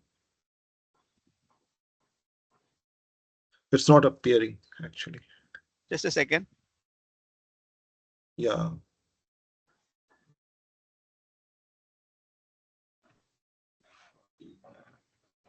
That we're going to do red. Yeah. How about now? Yes. Are you seeing the AWS toolkit we are Yes. seeing. That's it. Okay. So Yeah, go ahead, please. yeah.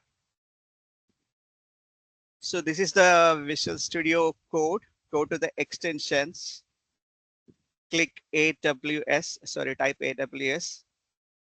So yeah, install it.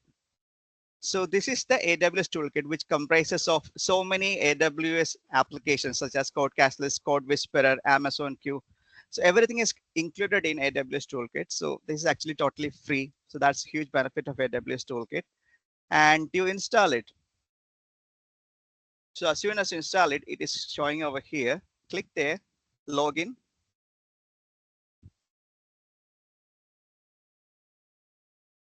Sign in with your AWS Builder ID, and it automatically goes to the browser.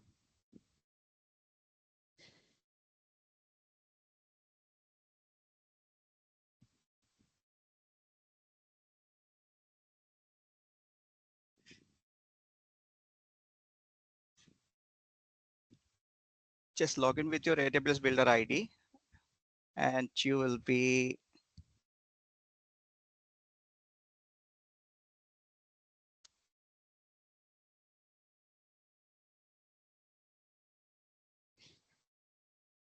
Diljit, sorry, just a quick question. Which site did we search for this from, or portal for the AWS toolkit? Tanya, I just from the AWS tool, it's the Visual Studio Code itself. If you install it, it will ask for the login. So it automatically take you to the browser will automatically open to the AWS login page. No, before that, right? Where did you search for this AWS toolkit? I don't get It's in the extensions. So on the left pane, the fifth Left icon. pane. See this one? Extensions in the Visual Okay. Studio Code. All right. Thank you. Thank you. Yes. Then it logs in.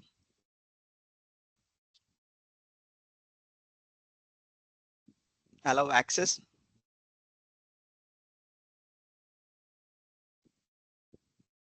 That's it. So right now we have completed the login purposes of, yeah. So this is how you install the Amazon AWS toolkit inside here. Now let it get into the real application. So first we have to come up with, I have for the demonstration purpose, I have 3 files like this. One is a Java application, simple application, and other one is an configuration file for Amazon Alexa.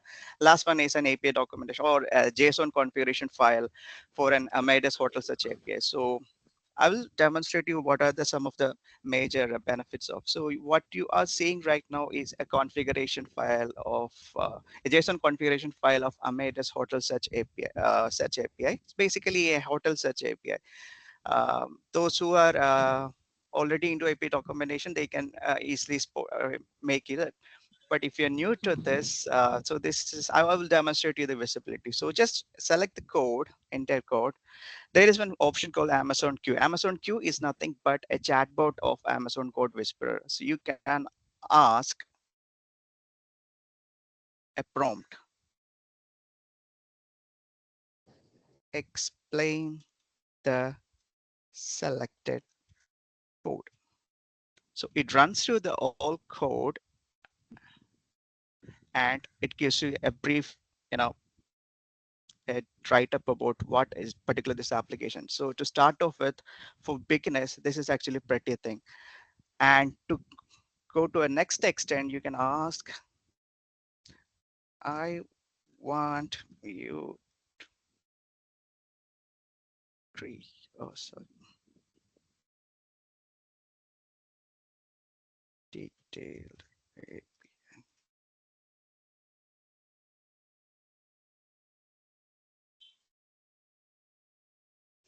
I asked to write a detailed API documentation code for this. Based upon this code, so it analyzes your code, it creates you an API documentation. So all you have to do is just copy and use it somewhere or anywhere that you think it will be useful.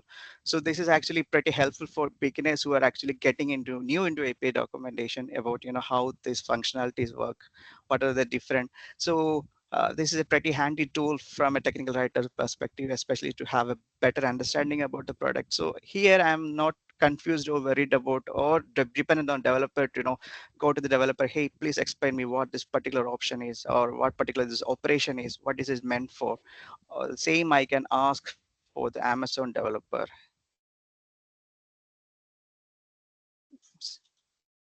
What is this? I just for demonstration purpose, I'm using simple prompts, but believe me, a good prompts makes much difference. The better the prompt, the more better the answers will be. So yeah, so if you're somewhere stuck with me and you wanted to understand more about this particular stuff, you know, just select the code over there and ask the Amazon Q about what particular this thing is like. So this is, yeah, one demonstration, and we will go into another explanation of, so this is a little, you know, a simple Java application for a calculator, basically a simple calculator. So this is the one of the file. So those who have, you know, spend so much time on the developer documentation, especially technical documentation. So seeing a code like this, actually, in the beginning days, it was totally alien stuff for me. But you know, so after getting much experience, I can make out from all these lines. And but if you're some of the beginners or, you know, still wanted to, you know, some help on this thing, I can actually select the whole code and ask Amazon Q to explain what this particular thing is like. So it actually runs through the code. It gives you line by line description of the code. You know, what this particular function is, what particular class is, what are the major benefits, or what is the purpose of this, things like that. So this is another example. Again, uh, the use cases are actually different from people to people or person to person, from organization to organization, depending upon your need. For example, imagine this is a new feature. Create a technical documentation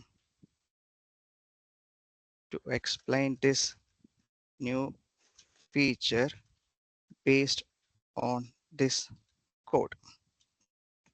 So yeah, when we are asked to create a short write-up about this particular, like I asked the prompt to, you know, this is a new feature that implemented in our product or the application. So I want you to create a short write-up about this. So this actually, again, runs through the whole code. It gives you a good technical documentation about what this particular application is. And it is pretty handy, and it is pretty detailed as well. It gives very detailed level of explanation to the certain stuff.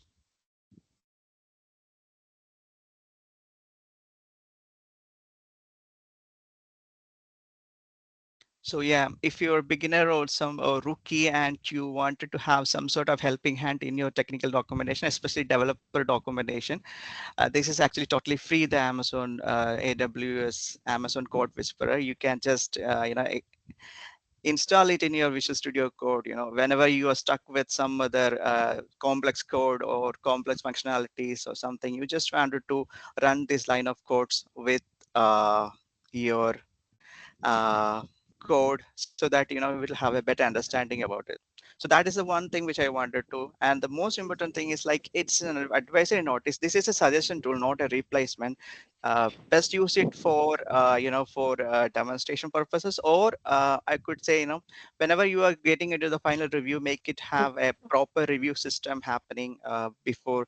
That means not totally depend on to AI tools like this, because it is again not that is not within our control. Always have a good communication with the developers. Have a perfect review of the documentation that you have created and things like that. Uh, any questions and answers? Sorry, any questions? Thank you, Diljit. So we do have a couple of questions. So, uh, is this extension only available with VS Studio?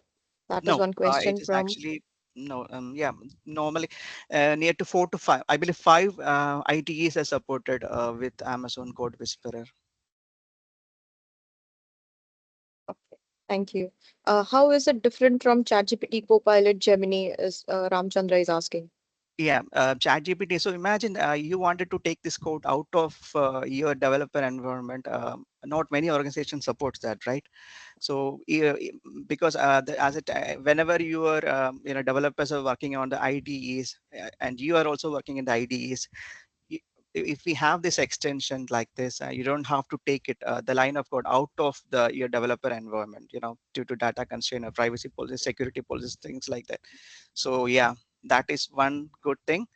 And another thing is, like, this is actually much more developer oriented rather than the Gemini or the Copilot. Everything are much more not developer oriented. It gives you random content, but this is much more in terms of if you notice this, mm,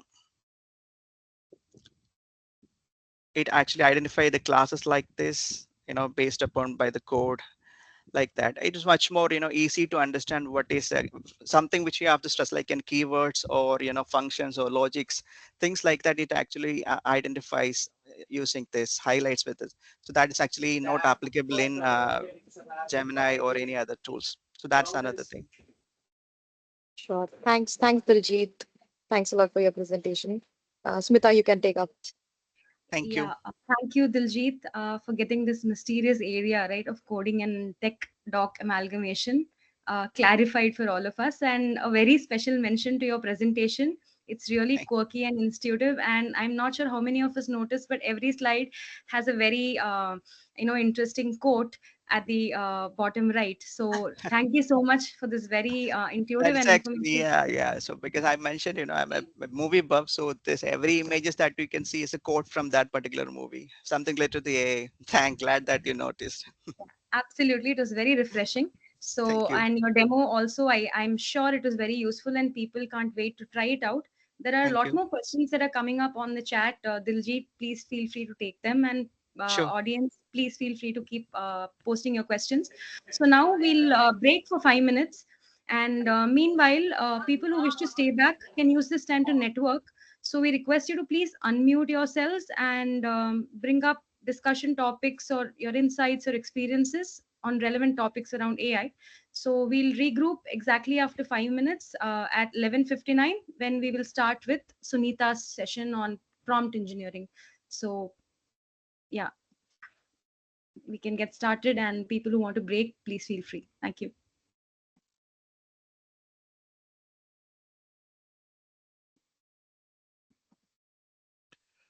Yeah, please go ahead, everyone. So Yes, floor don't is just Yeah, yours. hi. raise hands. It's break time. So So I have a small query. So nowadays we are also getting there's a open API documentation as well, where dedicatedly API documentation is not required. So can you please someone put on light on that? Anyone can take that. And if possible, switch on the video for the 5 minutes, all of you. Yeah, anybody can help him? That was Purushottam, right? Yeah.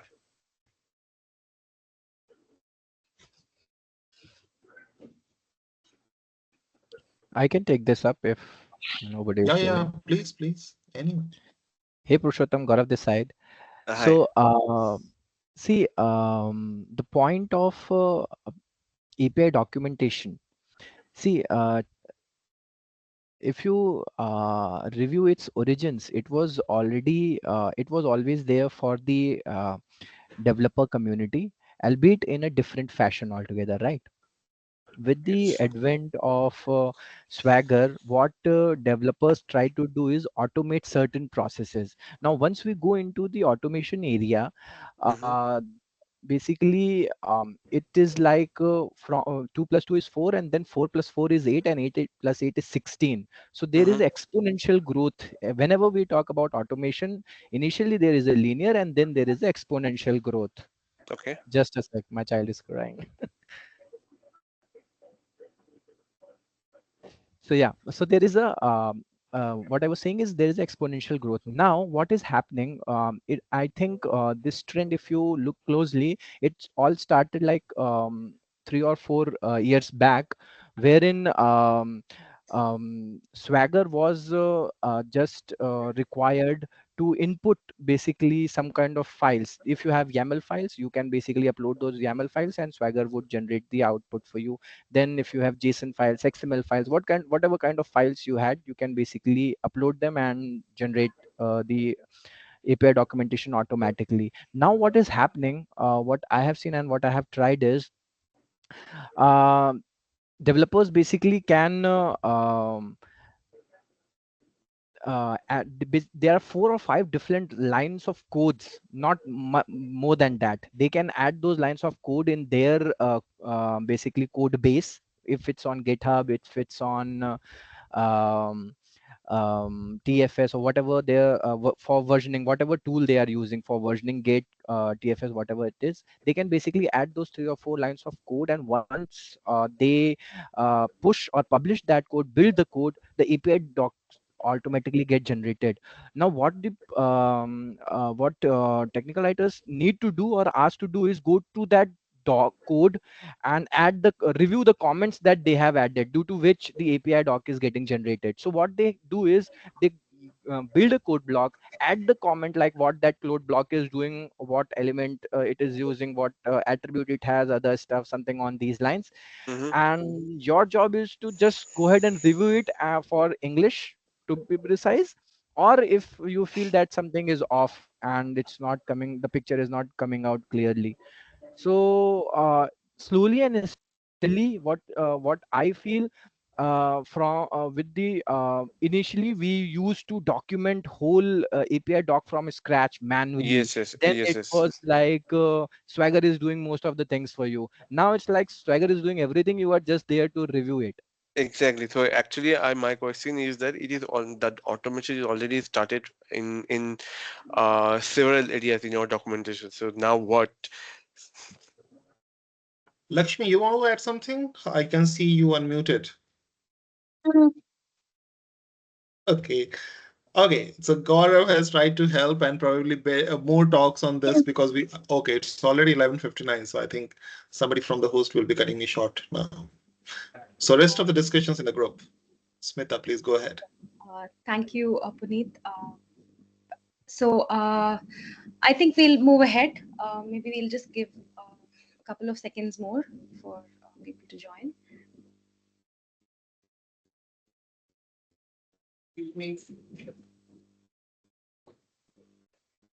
All right. So our next presenter for today is Sunita Giri, and Sunita leads the documentation team at Everrise. With a strong background in computer engineering, Sunita has worn many hats, including that of a developer, a product person, a writer, and so on. So in today's session, Sunita will be walking us through an in-depth exploration of prompt engineering, including the most effective approaches for optimizing the results and the best practices to harness the full potential of AI models. Over to you, Sunita. Can you hear me? Um, I Yeah, think it's low. yeah, you'll have to write volume.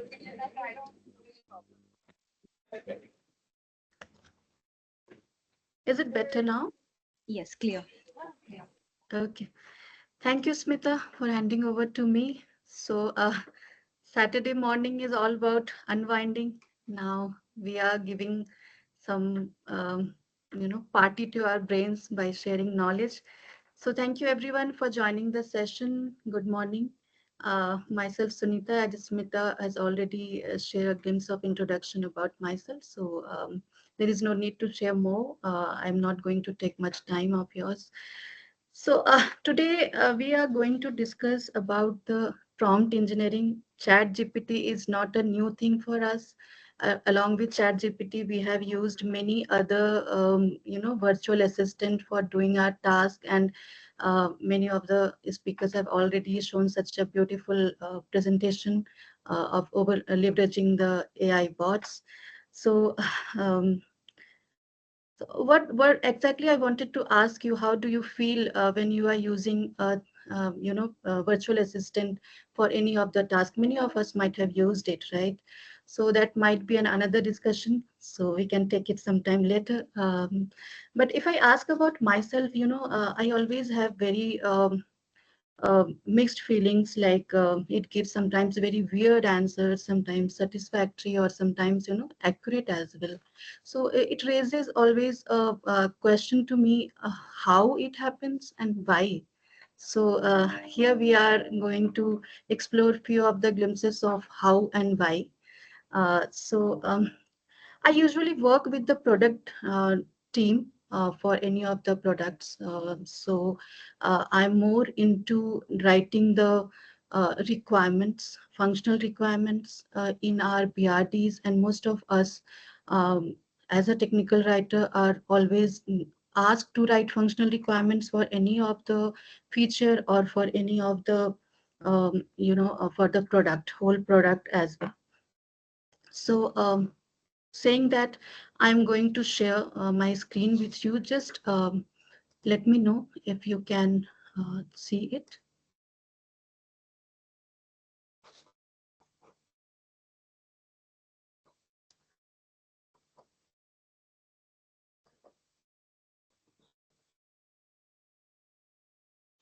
Is it visible, right? Yes, Sunita. Yes. Yes, thank you. Um, the art of prompt engineering is this is the things, and we are going to explore. These are some of the indexes. First of all, I would like to give a short description like what prompt engineering is. It is nothing but giving simple human like language instructions to the bots, and getting output in same human language. So the only ask is we should give correct information as an input, and clear instructions, as if we are working in a team, in a working with our subordinates, working with our peers, and giving them correct instructions so that they can give us right output and right desired output, if I say. So that is what exactly prompt engineering is. Uh, so there are many parameters, to give instructions. So some of them we are going to explore in our presentation today.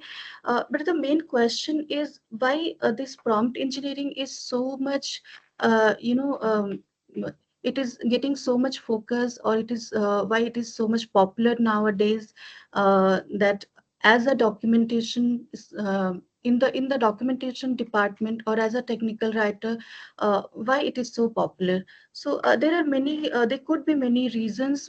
Some of them, if I highlight, that could be like, you can always generate a customized documentation output, right? Like for the like installation guide or any other templates. If you want to generate, you can generate the same type of templates for beginners or for experts, different a different set of templates for the same input. So that is a very beautiful feature of our today's AI bots. So like if you want to generate an installation guide, that is a beginner friendly guide, definitely you have to put our own effort to writing the documents depending upon the product or features. But if you have something in front of you which can give you a description like how you can write down your documents attempt, so that can be helpful to you. So if you are going to give it to the beginners, that can be a different set of templates, or if you are going to share it with the experts, that could be a different template. So the content as well as templates, it can be generated and depending upon the target audience. That is a beautiful feature, I have experienced it. So now the second one is it has a efficient business problem solving capacity. Like Sunita, it's got, Sunita, yeah. are you still on the first slide or are you changing the slides? No, I'm in the second slide. Is it No, not we can't visible? see Why it. is it We so can't see it popular moving. in documentation? Okay. Probably you can run the slideshow. That will be better if it works Yeah, for you. it is actually. Okay, now we can see the second slide. Go ahead. Okay. Thanks for sharing.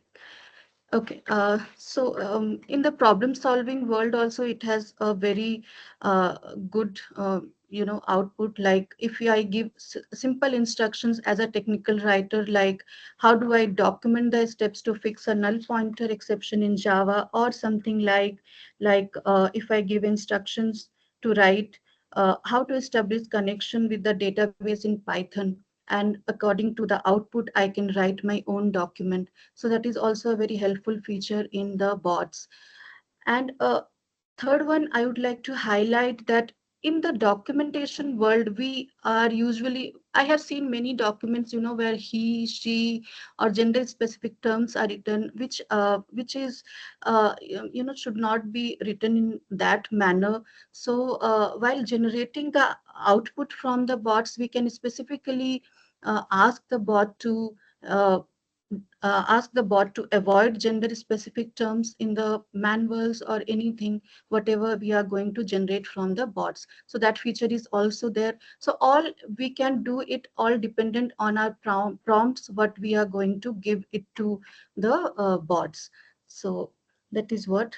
Now these are all theory. Now let's do some hands-on practice. I would like to share a few prompts with you so that you can do it along with me, and we can together observe the results, how it is going to show us. Is that fine? Just give me a thumbs up if it is okay. Yeah. For that, I would request Smita to be with me so that she can share the prompts along with that. So what we are going to do here, what I have done, I am going to give you, sorry.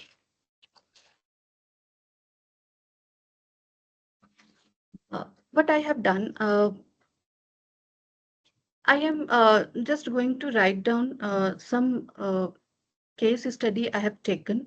And in the case study, we are going to analyze one particular feature of this case study, and we are going to generate prompts for that particular feature, right? The feature would be generating functional requirements for our business requirement document.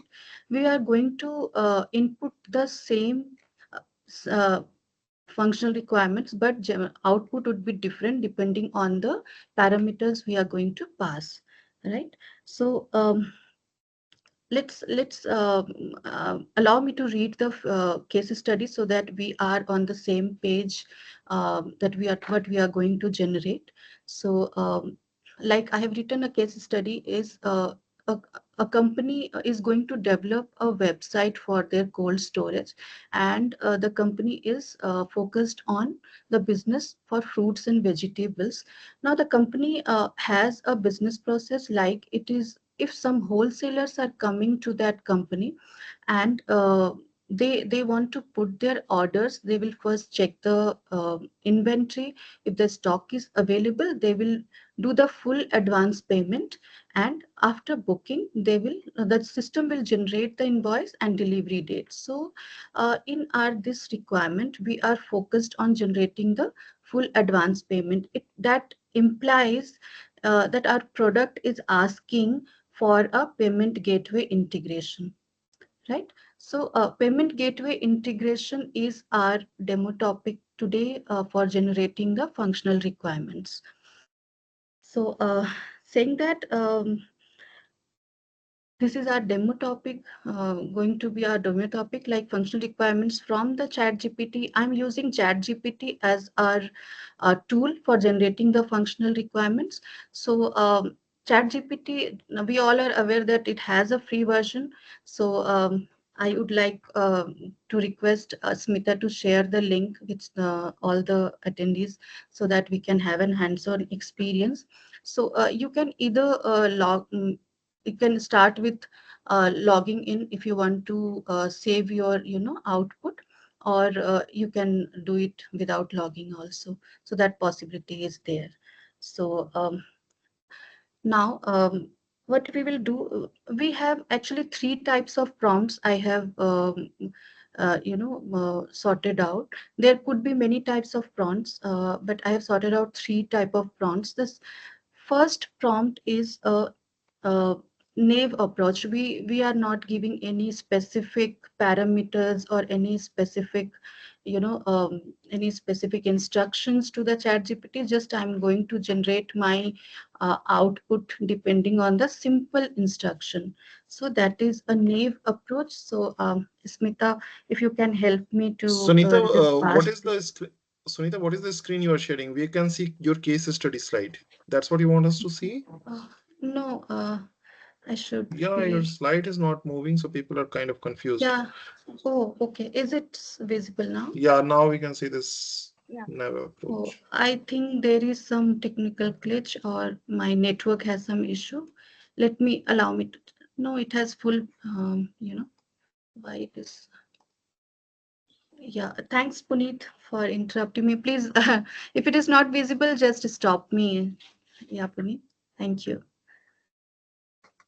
So, are we on the same page? Are we going to generate the same input? So let me also generate the same thing, okay?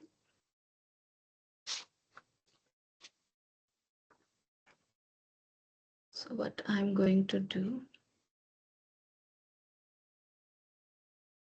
this is my window and I have not logged in.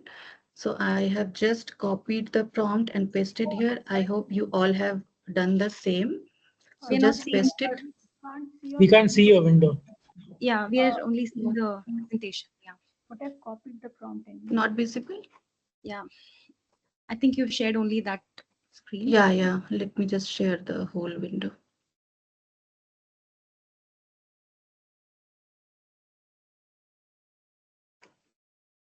Is it visible now? Yes. Yes.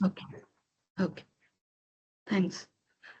So I pasted the prompt here to generate my output. It is a simple naive prompt which says that write a functional requirement for implementing payment gateway on my website. So let's see how it is generating.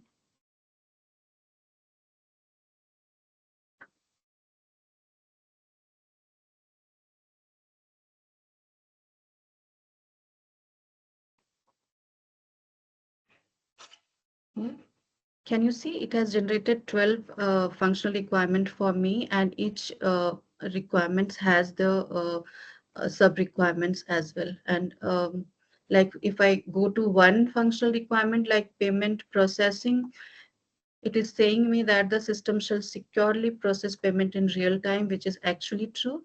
It shall integrate with a reliable payment gateway provider through this API. So if I'm going to just understand this one, this is very much true to me, right? So definitely I can rely on this output, but still I think there could be better one. So let's see some other prompts. So uh, I would like to any of I mean everyone can come take any point and then compare other prompts also how it is generating, so that you can compare how accurate it is generating, or how useful it can be for you to work with ChatGPT or any other bots. Okay, so this is one approach. Then we can have another approach like this is a persona approach. Is my screen visible to all of you? Yes, yes, Sunita. Yes. Yeah. Yeah. Okay. Thank you. Thank you. So this is a persona approach, the second one, and in the persona approach, we are going to give some persona pattern to the to our bot. Like I'm designating ChatGPT as a documentation specialist. So being a documentation specialist, ChatGPT is going to generate a functional requirement for me for the same input. And let's see how just adding one single sentence, how our output can get changed. So just Smita, if you can paste the prompt to us, then it would be great. Yeah, So yes. I'm going to, yeah, thank you so much. So I'm going to paste the same. My first one is already there. So let's see. So it is the prompt is saying simply that hi ChatGPT, you are a documentation specialist, or we can also write like ChatGPT, please act as a documentation specialist or something like that. There is no such rules or no such specific criteria that we have to write something like that, right? So I'm going to give pass this prompt for writing functional requirement for implementing payment gateway on the website. Okay, let's see how it is generating.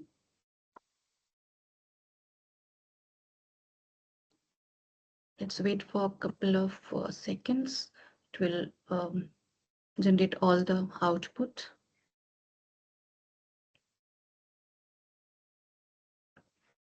See, it has generated 13 output for me, and along with the requirement, it has also given me acceptance criteria, which is very useful for us as a technical Not writer able to and use. giving this.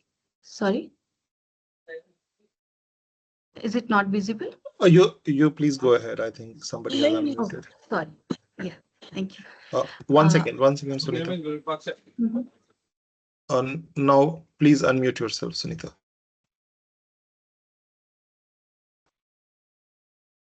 Sunita, you need to unmute. Go ahead.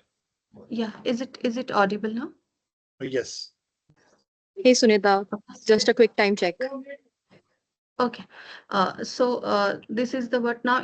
If I'm going to this payment processing, same thing. You can see the output how it is generating requirement and acceptance criteria. The same thing are there, but little bit elaborated and more accurate, right?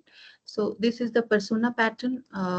Now I have another one which is very useful to us. That is chain of thought. So what is actually chain of thought is I would like to put some light on that.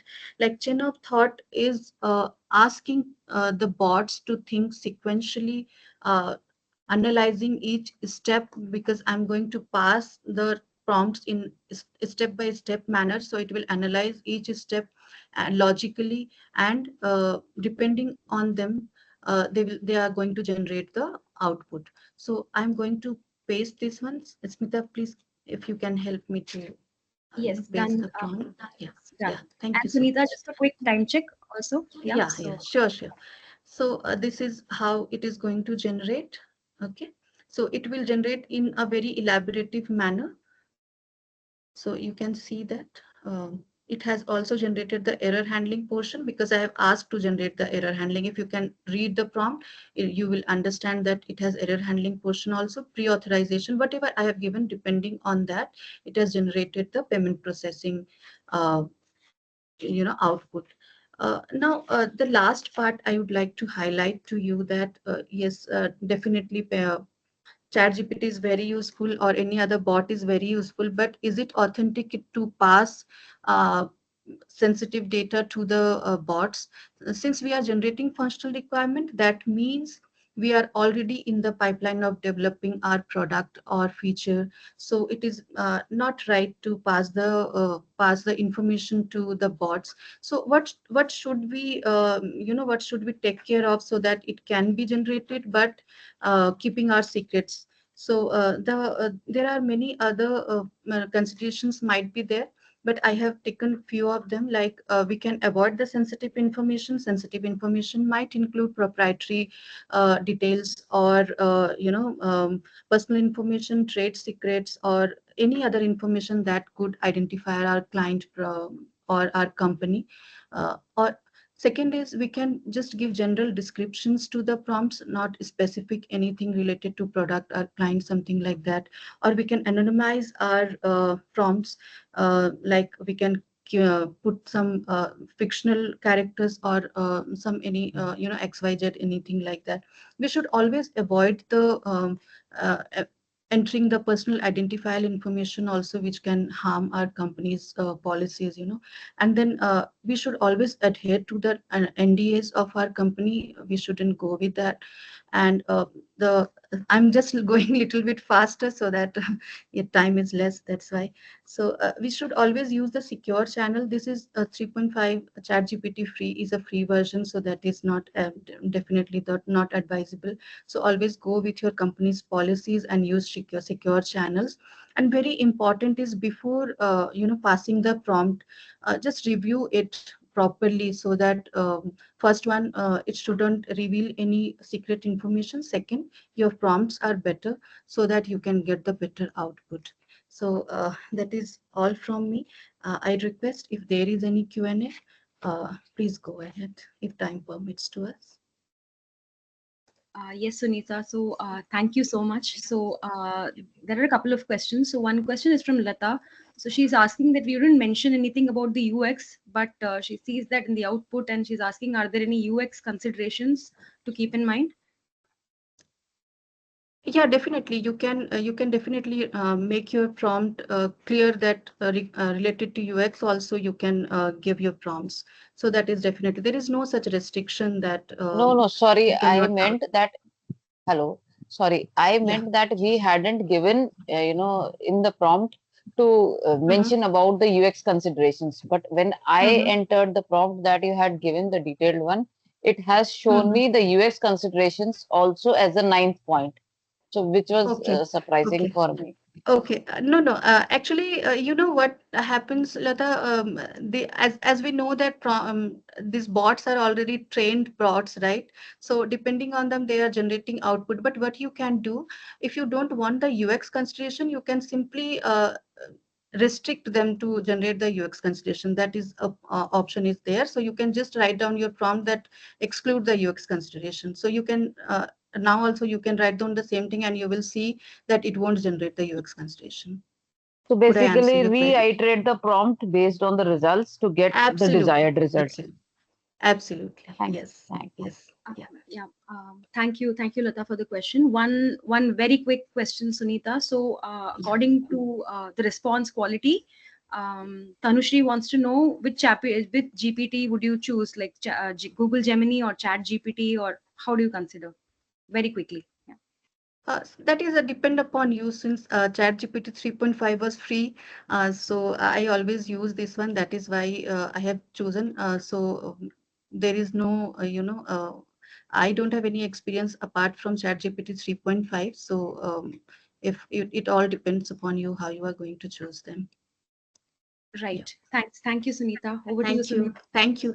Thank you, the TWT team, for allowing me to present in this. And I'm really grateful to Punit, Smita, Shalaka for their support throughout the presentation agenda. Thank you so much. Thank you, Sunita. Yeah, thank you. Thank you, Sunita, for this session on the art of prompt engineering.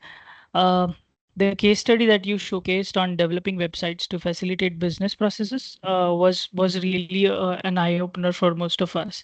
And I'm sure post your session, all the attendees will be able to maximize their efficiency and productivity. So thank you once again. Thank you. On Thank the you. on the queue, I would request our next presenter, Chandralekha, who's going to talk about the impact of AI in code documentation. Chandralekha is a seasoned technical writer. She's currently working as principal technical writer with Red Hat. She has over 14 years of experience in the technical documentation field. And outside work, she is also having a certification on DELF A1, which is awarded by French Ministry of Education for the French language for non-native speakers. So on that cue, I would request Chandralekha to take over. Over to you, Chandralekha. Thank you, Sumeet, for a wonderful introduction. And I've just shared my screen. Is my screen visible? Yes. Yes. Great. So let me go to slideshow. Yeah. So this is the agenda for today. We are going to talk about code documentation and why to document code, its value, what is the current scenario, and we are going to explore certain AI tools, the implementation challenges, and how the future of code documentation looks like. So yeah, so what is code documentation? So we are all product documentation experts, and we write documents regarding the function and usage of products. But what actually is this code documentation? We know documentation plays an important role in software programming, and programmers write comments in source code to make their code easier for both themselves and for others to understand. To save time in creating documentation, template-based approaches are often used to help developers annotate their source code. So there are a lot of tools like Sphinx, Wiki.js, Gitbook, and Doxygen, and these tools use tags to annotate their code, such as params and functions. And with these tags, automatically the documentation is generated. And this approach helps developers to create documentation for their fellow developers for reusing and extending the code. So by code documentation, I mean the code comments that I wrote within the code, and it can be your README files, and it can be your changelog files that is accompanying along with the code that you're shipping to your customer. Okay. So why to document code? So is it really a topic of discussion? So this is something developers write for their own understanding. So why should I actually know about this, and why? So what is the actual function of, or why should I write a why should I document a code? So sorry, is my screen still visible? Can somebody confirm? Yes. Yeah. So what is the value proposition of documentation? So it is crucial to communicate to practitioners the value that documentation generates at different levels of the organization. So the code documentation makes software projects more scalable. So it's not only with respect to AI and AI models. The entire software project industry so it is related to all the software projects, and the code documentation makes it more scalable, and it strengthens team coherence, and it builds institutional knowledge and guides in decision-making process, and it enables easy backtracking of errors and reduces technical debt in the long run. And documentation makes software projects and the models more robust by helping teams identify gaps and potential biases. So, and finally, it also helps build trust with users and consumers, and by enhancing the understanding of the models. So, we know. So now we understand. Okay, so code documentation, the few lines that they write is really important because it is having lot many advantages. So, what is the value of code documentation, and what actually it is going to help us with? So code documentation is meaningful both as an artifact and as well as a process, because it is proposed as a way to improve operational transparency. I call it an artifact because it communicates the underworkings of the development process, decisions, and impacts to diverse audience. And it serves as a process because it helps technology builders identify potential harms throughout the life cycle. And also it could benefit teams by reducing technical debt, preserving institutional knowledge, and improving communication and enabling reproducibility. So it's always a software program you write somewhere and you may use many times. So irrespective of your platform, irrespective of the environment that you create, you can reproduce the code anywhere, and through documentation, it makes it very easy for you to reproduce and to improve your communication within teams. So now we know what is code documentation, why we have to document, and what's the value it's going to create.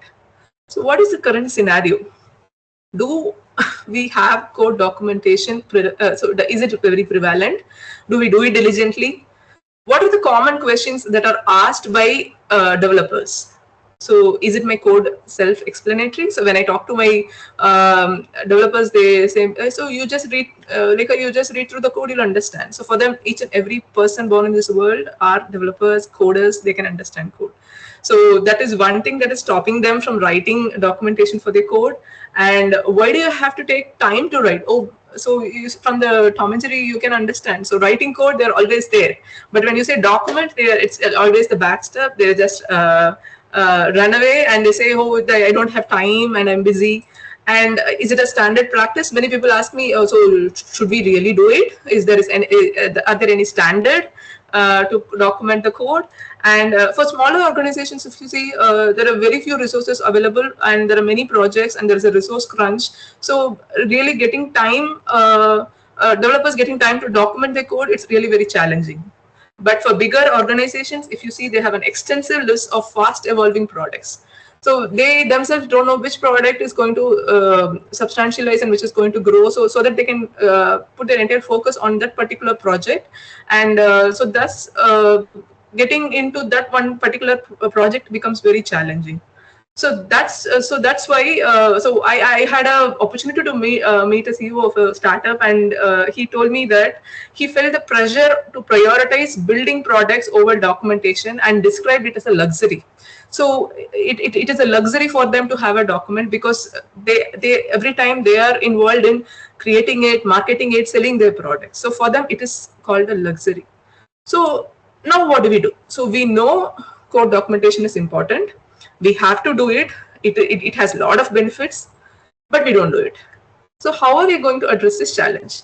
So to address this challenge, we are going to leverage AI, and we have a lot of more than 70 tools available in the market, which is going to help us in code documentation. Out of them, I've picked 4 because I've personally tested, tried them, used them, and I found these 4 to be very useful. And I've categorized them into 2 different categories. One is the open source, and other is the commercial. So the Mintlify and Code Llama, the first 2 AI tools, are the open source models, and the Copilot and DocWriter are commercial versions. So let's jump in so we will briefly give a walkthrough of each of the tools. So what is Mintlify? Mintlify is an open source automated documentation tool that help developers generate and maintain documentation from their code. And it can automatically generate API documents, user guides, tutorials, and it can also keep your documentation up to date as your code changes. So I want to give a small glimpse of how it is. And please let me know if you can see my screen.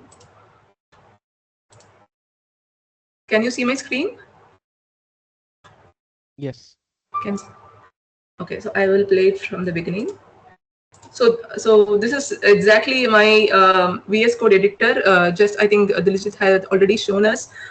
Just adding it as like extension or plugin. I've added Mintlify, and when I select Mintlify, it is it is showing me all the doc strings that I can use, and I go to auto mode, and I just have a small piece of code, in my editor, I just select this and I say generate docs. And what it does, in no time, it gives me, so I'm going to play it again. Yeah. So this is a small script file that I wrote for cleaning my Git repository. So I just select the code and say generate docs, and in no time, Mintlify generates documentation for me. And these are this is a very small program, so it's like it just explains, okay, this shell script, it is the purpose of it and how it starts and what are the parameters involved. So this is Mintlify.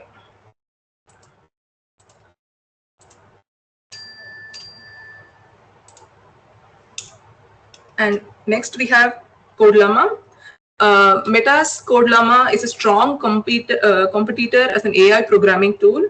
It can help with code completion as well. So it is not only going to give you documents, it is going to help in code completion. And it is a very important tool with regards to AI programming. And it is trained in more than 100 GB of data. It's very robust. It can help you with code completion, and it can write human readable comments in your code, and it can even generate code for us. So we'll see how does this help us. And so in a similar way, so I'm just writing create a Python 3 function for subtraction of two numbers. Okay, so this is a very small piece of program, and as it's Code Llama, it is going to write code for me. And when I say, it has two options, accept word, and when I say accept, yeah, my program is, the code is there. I just select the code, and then I say generate docs. Yeah, and you see this. So for one, maybe 2 lines of code, it gives me a paragraph saying that what is this function. There are 2 parameters, num1 and num2, and it explains about the logic and what it is going to function perform. And in this case, it gives an example also. See, it's returning the result if it's 10 minus 5, which is 5. So this is Code Llama. So I don't have a piece of code also. So it is writing a code for me, and it is explaining about the code also for me. Okay, and this is open source. And next tool that we are going to see is Copilot. I think there will extensive discussion about Copilot. Copilot analyzes the context in the file that you're editing as well as the related files and offers suggestions within your text editor. And it is powered by generative AI model developed by GitHub, OpenAI, and Microsoft. And it is trained in all the languages that appear in public repositories. So you can see a similar interface because I've integrated in my IDE, VS Code. So what I do is I just write just a statement saying write a program for subtraction of 2 numbers in Python, and the Git Copilot, you say it's accept discard, and I say accept, and yeah, so the code is generated, and then I select the code and then say create a document for me for this code, and here it is. The code along with the code comments is generated and it's ready for me to use. So last but not the least, we have DocuWriter.ai. DocuWriter is again a AI-powered platform transforming the software development process. It auto-generates precise code documentation, test suites, code optimizations, and it offers code language converters, allowing seamless migration between different programming languages. And if you see, it has Swagger API documentation generator, and it can get UML diagrams for you, and this is the interface. The only drawback I see with DocuWriter is you have to upload your entire code to them, the code base to them. It's not like you can select and use just like other code documentation generators. And you see this carefully. So this is the interface I was talking about. You say so single or multiple flights, and you have to upload them, the entire. See, I select my file and say generate, and it process.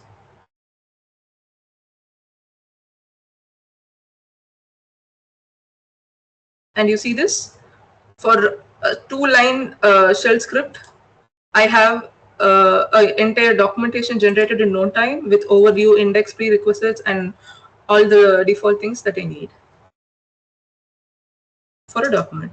So if you see, yeah, so this is the output generated generated by DocuWriter, and you see this, it gives me an MD file also. For many of the open source projects are still in the initial phases, and it's not reaching people because it doesn't have proper documentation, and people don't understand so that they can contribute for the project. So this is a very useful tool wherein it gives you all the necessary details, and you can just upload to your repo, and yeah, this gives you an MD file also. And this is the PDF and the MD file that you can use. All right. So now we have our code documentation generator, so can I go ahead and use it? And from the previous sessions, I came across a few questions like, can I go and use these tools in my product or to my day-to-day work, and should I just start using it? So before we start using, let's jump on to the implementation challenges, or what are the things I have to know before getting into the usage of AI tools. Artificial intelligence has revolutionized various areas of software development, including code documentation. While AI tools can offer significant benefits in automating the documentation process, there are several pitfalls associated with relying solely on AI for this task. So what are the pitfalls? So the first pitfall I would say is lack of contextual understanding. AI tools may struggle to grasp the full context and intent behind the code, leading to inaccuracies or incomplete documentation. Without a deep understanding of the code base, AI-generated documentation may be misleading, or it can fail to capture the crucial nuances. Because you see, it is going to make you give you a document for a piece of code, and all these pieces and bits have to be integrated somewhere, right? So it is failing to do that. The full intent is lost. And the next one is over-reliance on automation. Relying too heavily on AI for code documentation can result in lack of human oversight. Developers can become complacent and trust the AI-generated documentation too much without critically evaluating its accuracy, potentially leading to errors or misunderstanding in the code base. So this induces individuals to heavily depend on AI, leading to diminished work ethic and increased complacency. So the third limitation I see is customization and flexibility. In the interface, I think you remember that either it is all or none. So this rule is continuously applied.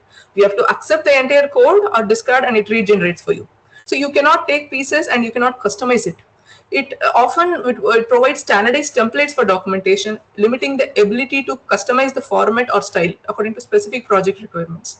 So this lack of flexibility can hinder communication within development teams, and it obstructs the clarity of the documentation. And the next challenge I see is the maintenance challenge. As code evolves over time, maintaining accurate and up-to-date documentation is crucial. AI tools may struggle to adapt to changes in the code base, leading to outdated or incorrect documentation. My code is not going to cannot remain throughout it cannot be the same throughout the project, right? So it keeps changing, and according to the changes, the documentation has to be updated, and none of the AI tool is able to do that. This creates confusion among developers, and it impedes the overall development process. And the next implement challenge, or the major concern that I see, is the security and privacy concern. And when using AI tools for code documentation, there are potential security and privacy risks to consider. Confidential information embedded in the code could be accidentally exposed through automated documentation process, posing a threat to data security. A significant security issue arises when the AI tool you're utilizing has the potential to unlawfully employ or code or data without your knowledge or consent. See, you are so happy that you're seeing document before you because it has picked it from somebody, and now if you feed data from you, and it is going to be visible to some others without even your consent, and you'll not even know that. The code logics and the private things that are hidden in the code will be exposed even without your knowledge, and it becomes a great threat to data security.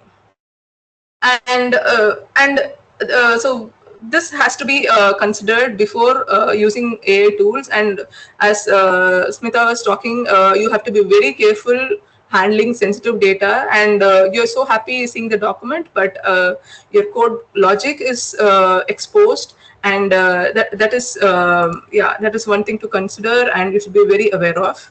And the next limitation I see is responsible AI is a socio-technical concept, and ML is a relatively new field, and it has focused a lot on innovation rather than the rigor on how it's built. The ethics and building AI responsibility is still not in the vernacular of a typical AI practice. But in recent years, numerous organizations, both in public and private spheres, have taken initiatives to establish ethical principles and guidelines for artificial intelligence technologies.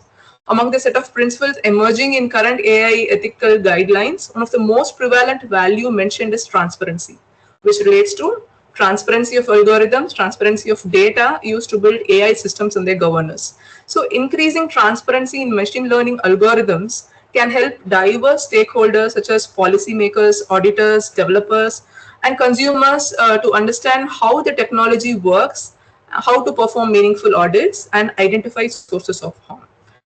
So we know there are a lot of implementation challenges. So there may be a question. So now tell me if I can use it or not. So you have shown me a lot of AI tools. You have grabbed my attention. You have given food for thought, and you have given me a lot of options. And now you say don't use it. So what do I do? So in conclusion, I would say, while AI can streamline code documentation processes, it is essential for developers to be aware the pitfalls associated with relying solely on AI for this task. So by combining AI tools with human oversight and critical evaluation, developers can leverage the benefit of automation while ensuring accurate and comprehensive code documentation.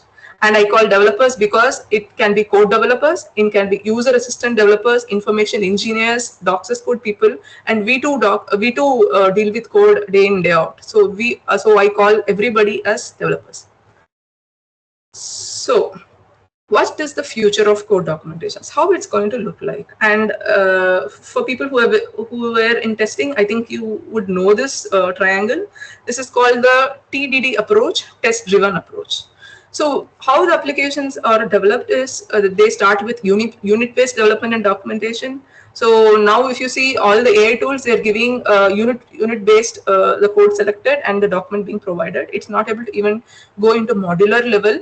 So so when unit level documentation is generated, onto that we have to go for module based development or service level development documentation, and then we will have to go to integration to the CI/CD pipeline, and we call it upsert in databases. What is upsert is, if there is code documentation, then you have to update it, and if it is not, then you have to generate automatically an insert. So your update plus insert becomes upsert, and this has to be a part of CI/CD pipeline, and this has to be auto-generated so that your open source projects can be built easily in the pipeline without any hindrance. And this need not be manual; it can be automated also. So that's the future. And the current scenario, if you see, end-to-end development is done, and then our product documentation comes in on the top of the pyramid, but it has to start hand in hand. So how actually the current scenario is, we develop the product and then go for end user documentation or code documentation. But the future scenario is, you write the documentation, you write the use case, and you write the test cases, and then develop a product, so that the failing test cases can be addressed through your code, and then you come back with the working code as well as the code documentation. So that should be our future of code documentation. And so I want to conclude saying that it may not be overwhelming, as you see, and for every time we are given a piece of code, we try to understand them. So we can leverage all these AI tools for understanding how it works and the logic behind and all the functionalities, but be very aware of the potential threats and the security concerns and use it wisely. So that's all I had for today. Thank you so much for listening to me. And any questions? Yes. Thank you, Chandralekha. I hope you can all hear me well. Yes, Sumeet. All right. Okay. So thank you, Chandralekha, once again for this awesome session. The chat is really buzzing with comments and questions. So I have noted couple of questions. In the interest of time, we'll go with couple of them. So we have a first question from Komalreet. She says, Chandralekha, but do technical writers dedicatedly do this, or as an additional project apart from product documentation? I mean to say, she's talking towards code documentation. Okay. So yes, we so if you are in Docs code, you definitely do it, because we have ASCII doc, and I do it in a day in and day out. But it is based on the company that you're in, or the language that you use and the tool that you're using. It differs, because our documentation is fully into IDE, and all these tools that I was explaining about, it can be integrated with your IDE. So yeah, it truly depends. Okay, thank you for that. There's another question from Ashish. He says, are you using this extension in your job? Yes. Just for learning. I don't integrate it with my IDE, and I don't use Mm-hmm. it to expose my code logics and all. So whenever there is a code snippet that I would understand, I definitely use it to learn. And as Gaurav was saying, learning a coding language is very helpful. And this AI tools is going to help us with that learning curve, and it speeds up the process, and it makes it easy for us. So that's the basic idea. Awesome. Okay. There's another one from Shweta. She says, will these tools have any issue with privacy as we cannot test internal codes with an open source tool? Yes, definitely. You have to go through your company's compliance and policies, and this you have to be very careful. Just as I explained, it has a major security threat, and you're not supposed to use them in your company confidential information. Use it only for your learning. Just as you use Google or ChatGPT, use it for your learning. Do not integrate it with your company data. Okay. Okay. I think this another question is related to one of the tools that you were talking about docwriter.ai. So does docwriter.ai makes us volatile sorry, not volatile, violate privacy as they need our entire code? Yes, exactly. I don't encourage you to use DocuWriter because you have to upload your entire code base to it if you want a proper documentation. Yes, the document looks very lucrative, and it's very good, and it's to the point, but it is not for the piece of code. It is for the entire code base. So your entire file you have to upload, and that is a potential threat. So yeah, that is seriously Okay. one thing that you have to know before using it. Okay. The last one for today. Can we upload our code in any open source tools? I think the previous one was talking about testing. This one is about uploading. So yeah. Right. You can. If there is no company critical information, and it's your own project, and you don't have any secret credentials that you can share, and it's if it's your open source project that you want people to come and contribute, then this is the best one.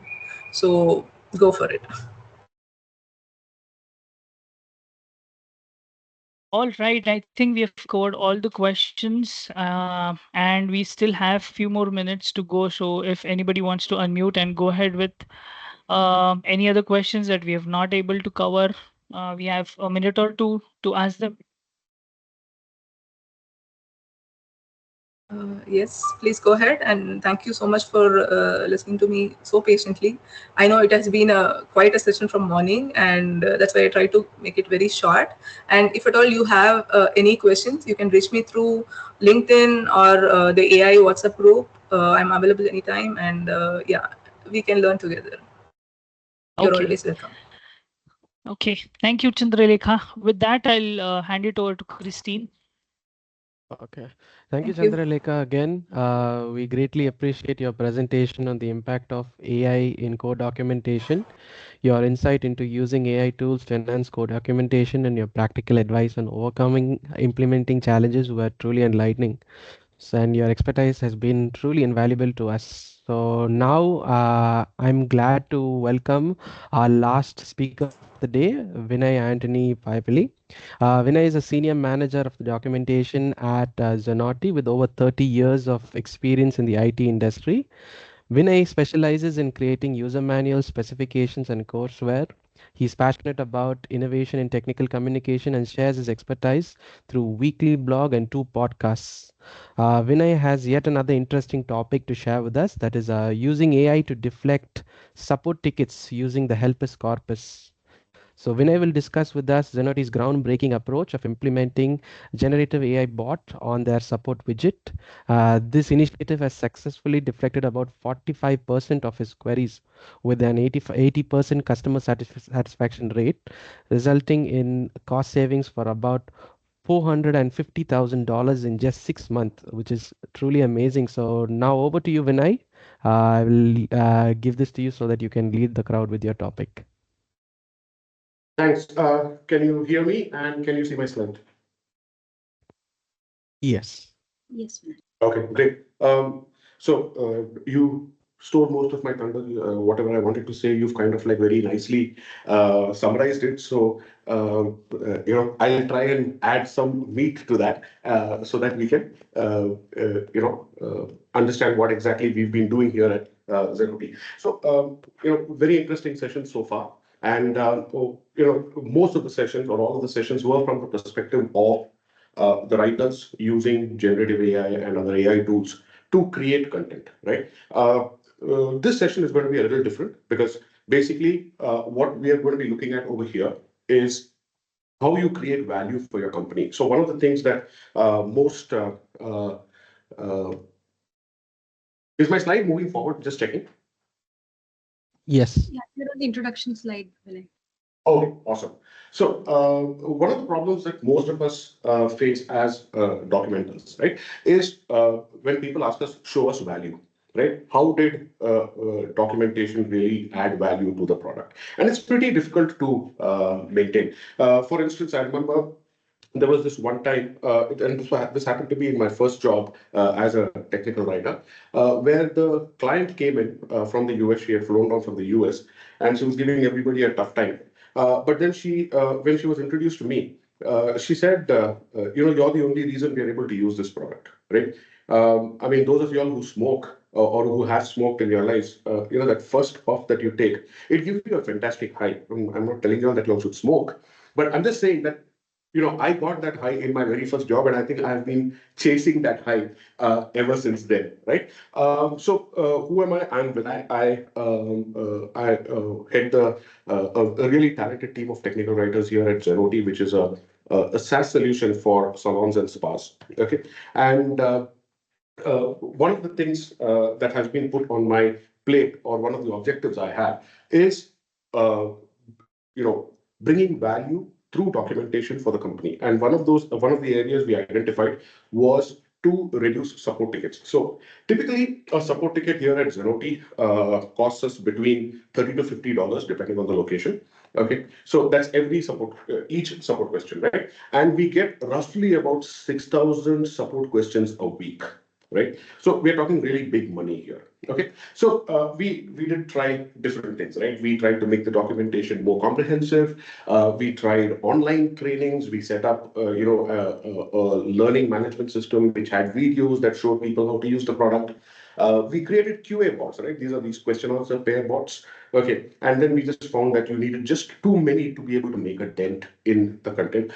We also tried digital adoption platforms such as WalkMe to do it, and it was helpful. But then, as the number of WalkMe's kept increasing, we found that it slowed down the responsiveness of our pages. So we had to kind of give up on that, right? So roughly around a year ago, when ChatGPT came out, I started looking at ChatGPT. I was very excited about the whole concept of being able to have a conversation with a bot, right?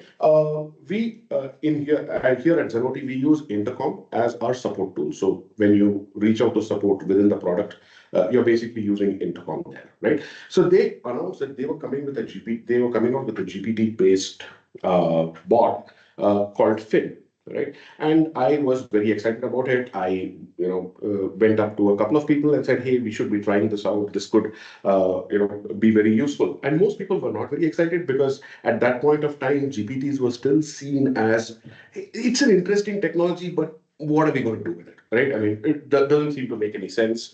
There's a lot of everybody's worried about hallucinations, all the regular stuff, right?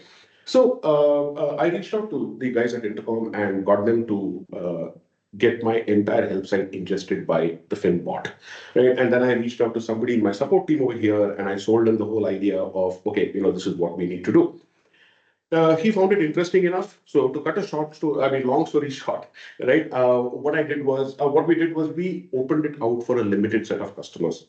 Now, we opened this out to a limited set of customers, and we expected maybe 1%, 2%, maybe 5% deflection of tickets. Okay, that was what we expected. The next morning, we pull up the reports and it says 30%, right? It was shocking, but there was no way that we were expecting anything along those lines, right? So then we said, okay, let's wait a couple of days, maybe it'll settle down, right? So we waited 2 days, 3 days, a week, a month, right? And it was still at 30% deflection of tickets, right? Uh, so, then this guy in support was all very excited and he said, hey, we need to get this in front of more customers. And I was like, okay, if we've got to 30%, we should be able to get to something better than this, right? So we went our own ways, like that scene in Diwar where Amitabh and Shachi walk away, right? So we both went our own ways, but we continued to work very closely because, it was only through that collaboration that we would get to wherever we eventually got, right? And today, what we do is my Fin ingests information from the help side. It ingests information from Confluence, which is where we put all our internal document. It also ingests custom content, okay, which is basically content that is focused on specific customers, right? We might have built a feature that is not available to all the customers, it's only available to a couple of them. So it also ingests that content, okay. And we have also now begun to ingest customer content, right? So when I say it ingests customer content, what it means is you could be working in one of the software or one of the companies that uses my software, and you could ask a question like, hey, what's the paternity leave policy in this company, right? And it would give you the policy that is based on your company. And the next question you could ask would be, hey, how do I move an appointment from Wednesday to Thursday? Okay, and that would give you the answer from Zenoti, right? So that's how beautiful this whole thing is, right? And we found that the answers, because it is working on this limited set of information, okay, some of the answers are really, really good. Okay, now if you take a look at this one, right, this is actually this article, the image you see on the right side of your screen, right, that is a screen capture from my article, and that is not the whole article. The article is about 10-15 pages long, right? But when they asked the question, okay, the bot very nicely summarized it into about 6 or 7 steps, okay, and then it also provided the link to my article. So if somebody wanted to go in deeper, okay, they could, right? This is another one where this is a 27-page article, if I'm right. And this article also, again, when the question was asked, it pulled out exactly the information that the user required. Okay, and then summarized it very nicely so that the user was able to understand this. I will come back to this example after some time because there's some other information that we need to talk about. Yes? Okay, somebody else. All right. Okay. Yeah, so sorry.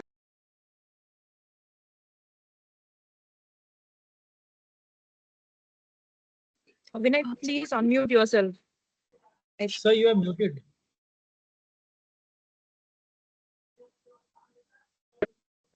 Okay, can you hear me now? Yes. Yes. Okay, great. So coming here, so this one, this is a question that Finn couldn't find the answer to, right? But what Finn was able to do was it was able to suggest a bunch of links that the user could go to, okay, and then maybe get the answer. And guess what? Those links are perfect, right? I mean, if a human were to read those links, okay, they would be able to solve the problem that the user has asked on the left side there, right? So really effective way of being able to answer these questions, right? Here's a very specific one, right? They say that the collection on one particular day was this much, but when I went in and I looked at the report, it only shows me X amount, right? And again, Finn was able to answer that question, right? It was able to go in and say, hey, these are the reasons why you might not see a matching number between your sales and your collections, right? So much so, I mean, it's so interesting, right? These answers that many a time when I'm reviewing these answers, I go scurrying back to my help to ask, where did I write this? Right? I don't remember this team writing this piece of content, but it is there somewhere. It is there in some arcane corner somewhere, and Finn is able to actually get all this together and bring it onto one page, right? There was this one question that somebody asked about why they were not able to see a particular column on an inventory report, right? And Finn actually went in and said, hey, you know what? In Zenoti, there are 2 or 3 different types of inventory procedures that you can follow. Okay, you have selected this one. Okay, and because you selected this one, this report does not show you this particular column. Okay, now if you want to enable it, Okay, you can do it on so and so screen, but you would need these permissions, right? It's amazing. I mean, 4, 5 different articles, the information from there brought together and given us one single answer to a question, right? And the numbers show it, right?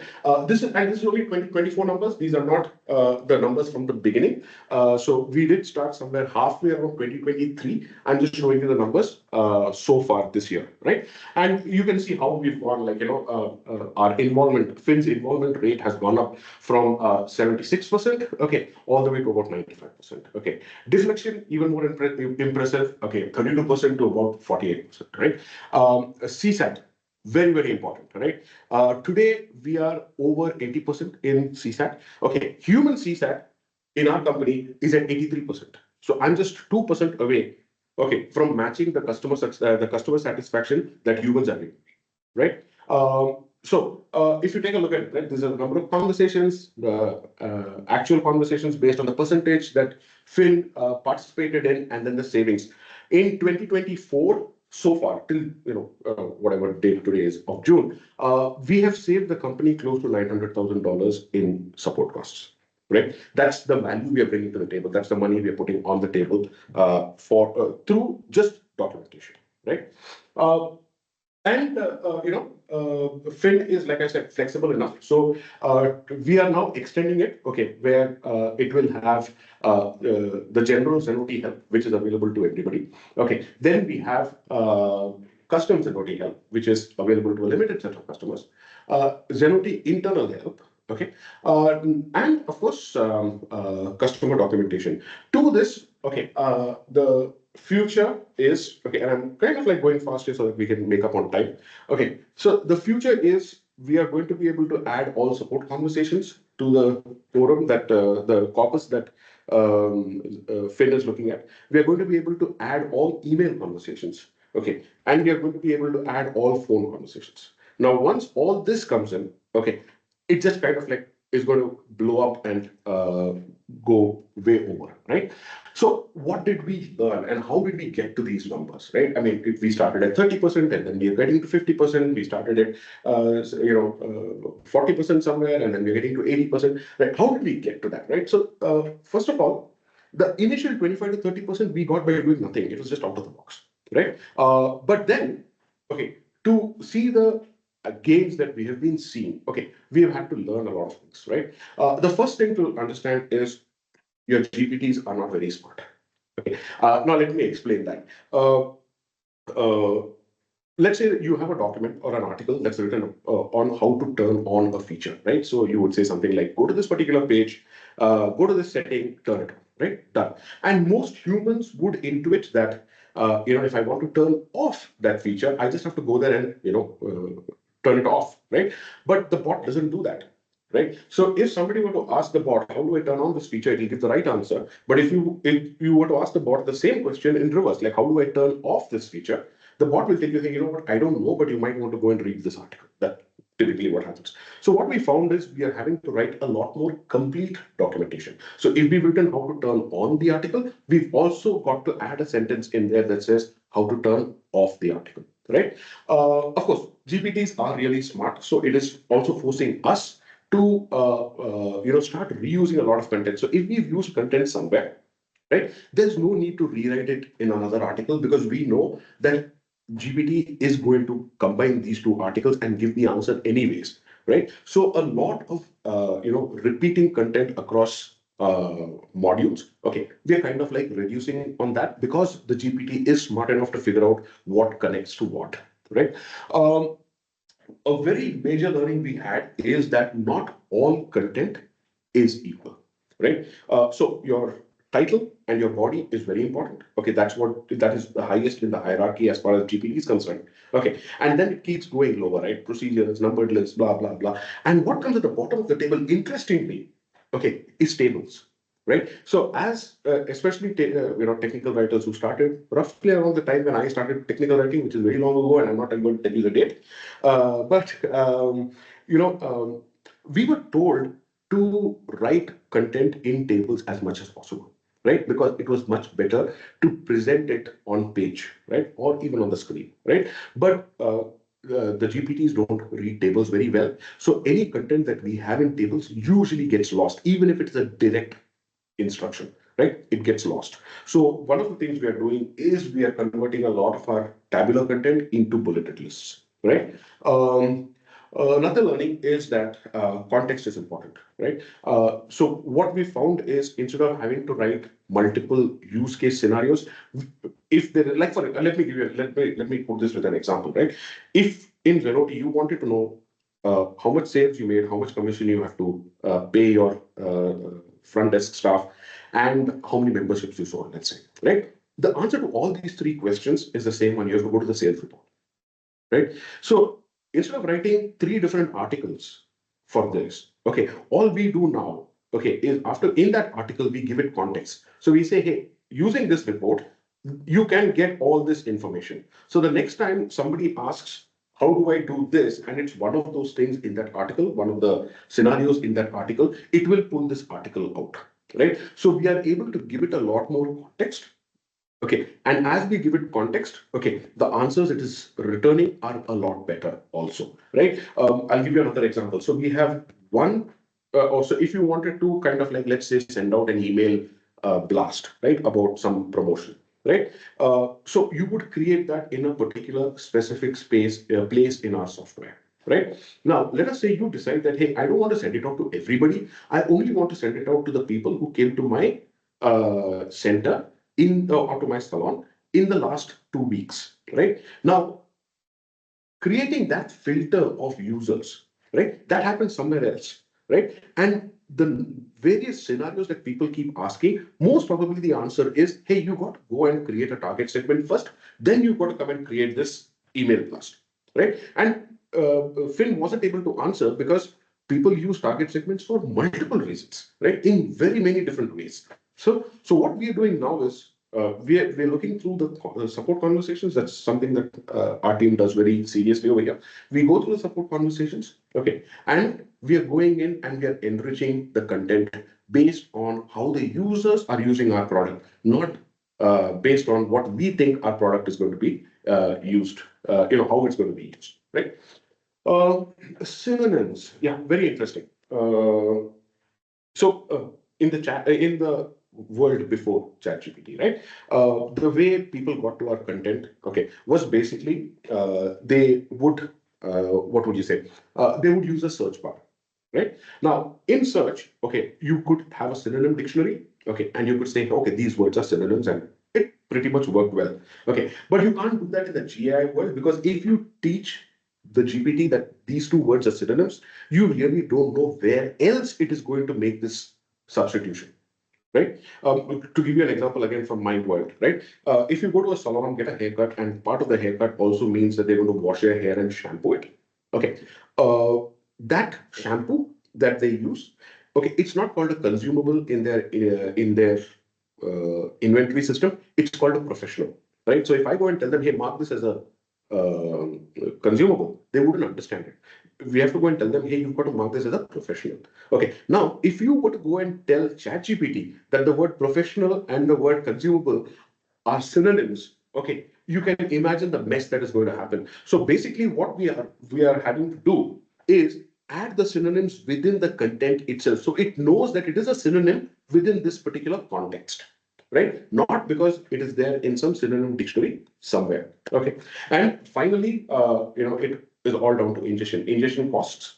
Okay. But then any change you make is only going to be available to your customer after the ingestion happens from your content into the GPT, right? So that the cadence of ingestion that you're going to be doing, okay, is very important to ensure that it is successful. And why that is the reason, or why that is so important is the more wrong answers people get, the less they start trusting the GPT. So it's very important that at least initially you set up a very high cadence of ingestion so that any change you make to your content is almost all immediately available to your customer, right? Yeah, we could go into this. Do we have time, Shakala, or do you want me to wrap up? Sure, you do have time. We have time, right? Oh, Okay. 5 minutes. So, thanks. Okay.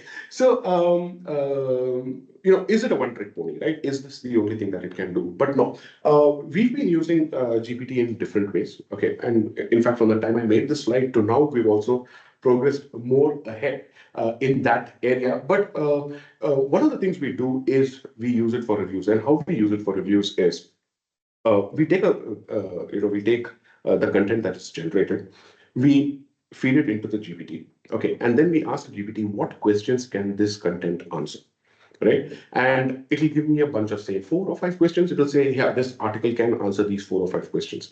Then what I do is I take the first question and I ask that question to the GPT, right? And then I look at the answer, right? And if the answer is complete, good. If the answer is not complete, I know what information I need to add to my article so that the GPT is answering that question correctly, right? So we are using it for reviews. We are also, you can also, a long drawn thing, right? I mean, and this is one thing, just as an aside, right? GAIs and GPTs are not there yet, right? We still don't have this one complete solution that does everything for us, right? So you're going to have to kind of like pick and choose. Okay, this one does this well, this one does something else well, and so on and so forth, right? So one of the things we do also is we, the most important aspects of my style guide, I first feed it in to the GPT, and then I feed in the article, and I say, okay, how in what aspects has this or does this article not adhere to the style guide that I gave you first, right? So it is there. It's a jugaad kind of situation. Okay, but yeah, that is how we use it. Okay, we are also moving to be successful in this world. Okay, we should also begin to move upstream, right? The way I see it, eventually, okay, we are nobody's going to ask us to really write procedure documents anymore, right? 1, 2, 3, 4, 5. This is how you do it. Click here, print there, but that button, this button. Those days are going to pretty quickly go away, right? We've got to kind of like start looking at how we write less content. Okay, but at the same time, okay, we've got to start getting used to being part of the development process much earlier, so that we are putting in the right words on the UI screen. Okay, we are also making sure that the instructions are given properly on the UI screen, because the future is going to be whichever product is easier to use and does everything well. Right, those are the products that are going to do well. Nobody wants to be talking to support. Nobody wants to be reading a help article. Right, we did have somebody present about how we are, where we fit in this new world, right?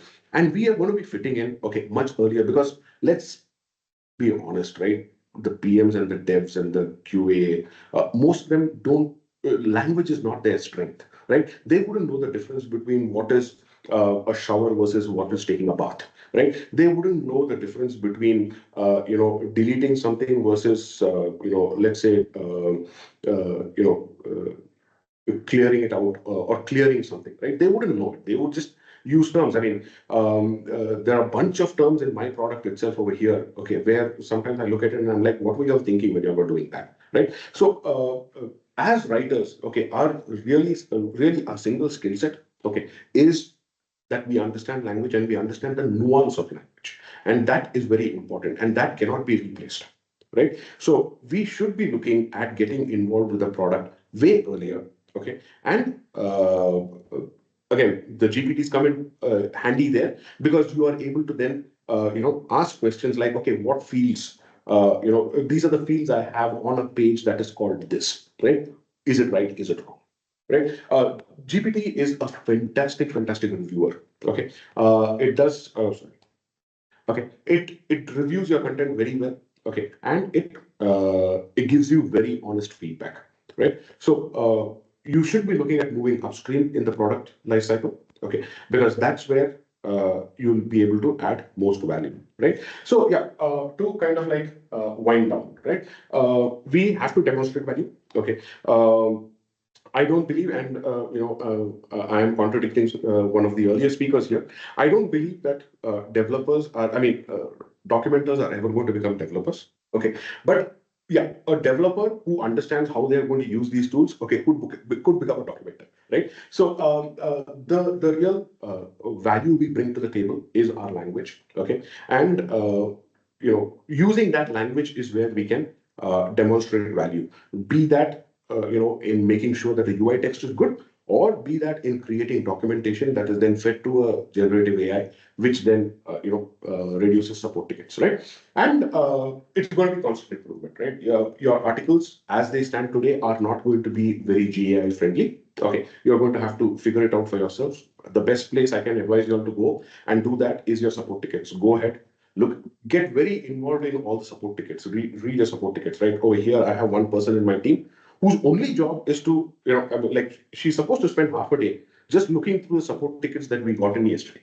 Right? That's her only job, right? And that is how we've been able to kind of like make the progress that we have. Okay, and we basically leverage the efficiencies that GIA brings us. Okay, and write for the bot. We are no longer writing for humans. We are writing for the bot. The bot will then take our content, okay, and present it to the humans. Right. So it's a whole new world out there. Right. Yeah, you can connect with me anytime. I'm very active on LinkedIn, so you can reach out there. Chris said, I do two podcasts. One is on documentation. Audio, video on. Hello? Sorry, Does somebody that want was to me. say? No, I'm Oh, sorry. sorry. Yeah, so I do two podcasts. One of them is on documentation, where I am in conversation with people who are from the documentation industry. The other one is more conversations with, where I speak to women about their experiences in life and, generally the experiences. My blog is called Pavement Views. You can also get it on LinkedIn, right? So, yeah, that's about me. If you have any questions, I can take them now. Yeah. So thank you, Vinay, for highlighting the capabilities of Zenoti's brainchild. We have a couple of questions that we would like to discuss today. So we have one from Syed. He says, LLM models tend to hallucinate, thereby reducing the trust factor. Have you faced this issue? How have you overcome it? So we didn't really face it because our GPT uh, does not look at anything other than our knowledge corpus, right? So it is only trained on this corpus, and when it doesn't get the right answer, okay, it just says, I don't have an answer. So it can only answer from within the corpus that we have fed it. If the question is from outside it, it says, I don't have the answer. Thank you. Deepa asks, can you detail the security measures Fin take to protect user data stored within its database? Specifically, We how don't. does Fin ensure responsible data retention practices? Additionally, does Fin comply with relevant data privacy regulations? Okay, awesome. First of all, we don't give any private data to Fin, right? The only thing that Fin gets, okay, is the help site, right? And of course, the Confluence site, which is again, it's just help documents. Okay, it gets access to the customer's help documents, but it does not get access to what would you say? To customer data per se. Yes, there is one way in which it might get access to that customer data, and that is when if somebody were to ask a question with a specific customer data in that question, right? But that is again protected by our agreement with Intercom, because Intercom being our support tool also, we already have an agreement with Intercom with regard to the security of our data. And so which means that that data does not flow out of Intercom at all. So yeah, that's basically, so our security is covered by our agreement with Intercom. I hope I answered all the questions. I know that there were 3 or 4 related questions. And we have one more one. How did you collect customers ask queries? Mine is very technical domain and end users are very technical people. How did you modify content for it to make sense to bot? This came from Sonal Kumar. Yeah, so unlike most of y'all, I have a very interesting audience that I write for, right? My audience are people who run and work at salons and spas. So the person who runs a salon and spa might be educated, Okay, but most of the people, like let's say the hairstylist or the therapist or the masseuse, right? These are all people who most probably have just about finished school and most probably haven't gone to college, right? So it is the software is pretty much aimed at those kind of people. So my content has to be by its nature, my content has to be pretty simple. Uh, uh, if I did get it, there was one question about how do you figure out what the customers are asking, right? And for that, my answer is, we are reading customer conversations, like whatever conversations happened yesterday, right? We are doing it today. We are reading it today. So hope that raise awareness to all those who've asked questions. Do we have any other questions?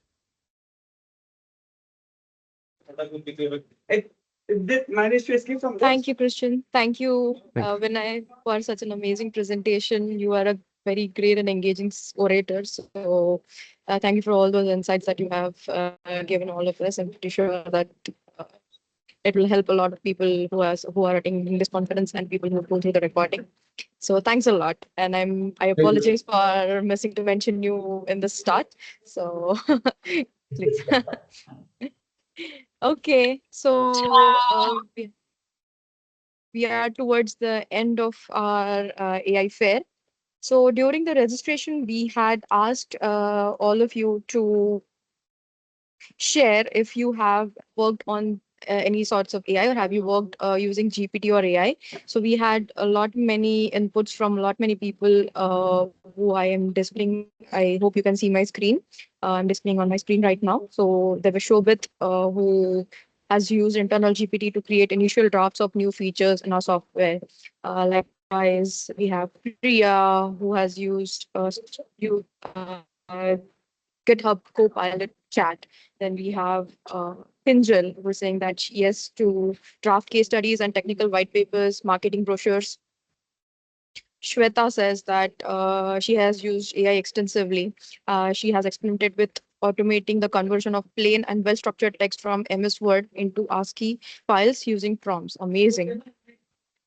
And a lot more inputs that we have here from various writers from various parts of the country. I could just Gopal Krishna says that completed a 7-lesson generating AI learning plan using prompt technique taught by Dave Briss. So seems like he is recommending that. And then we have Vineet here who says that we have an in-house tool that uses RAG model. So yeah, thank you so much for sharing your stories with us. And it's great seeing that so many writers are using the new tech and are trying to do better each and every day. So saying that, Smita, over to you for the thank you note. Yeah, thank you, Shalaka. Thank you everyone for joining. So just hang on with us for 2 more minutes. So we're drawing to a close, and I'm very confident that we all had an extremely useful weekend, right? With many new learnings and takeaways today. A very special thanks to all our mentors who have discussed the future of AI for all of us as a community of technical writers. So each session has been extremely curated and well focused on niche topics. And our mentors, by the way, are all full-time working professionals, and they have gracefully, coordinated with us, and agreed to collaborate with us for over a month to put all of this together. So a huge applause to them, and we look forward to many more learning sessions with you all in the future. Thank you, mentors. And a huge shout out to our volunteers. Weeks before we set the wheels in motion, and from ideation to coordinating everything between our speakers and planning the communication, our volunteers have been leading this entire effort from the forefront. And a special thanks to Punit, who has served as a pillar of our strength, and his guidance and relentless support keeps TWT growing better and going for more every other day. And I would absolutely be falling short of my responsibility if I didn't thank all of you, dear audience. Right, you guys propel us to bring better and bigger ideas to life every time we organize an event. Your presence today is the greatest reward for our days of hard work, and we really look forward to continued support from you all. And before we drop off, here are a few pointers for our future communication. So the recordings of this event will be shared with all of you tomorrow on your registered email IDs. This will be in the form of YouTube videos, and the presentations will be shared in a Google Drive that you all can access. So if you have any more questions, you can reach out to us at support@techwriterstripe.com, or we have the WhatsApp channels that Shalaka had been pinning there in the chat.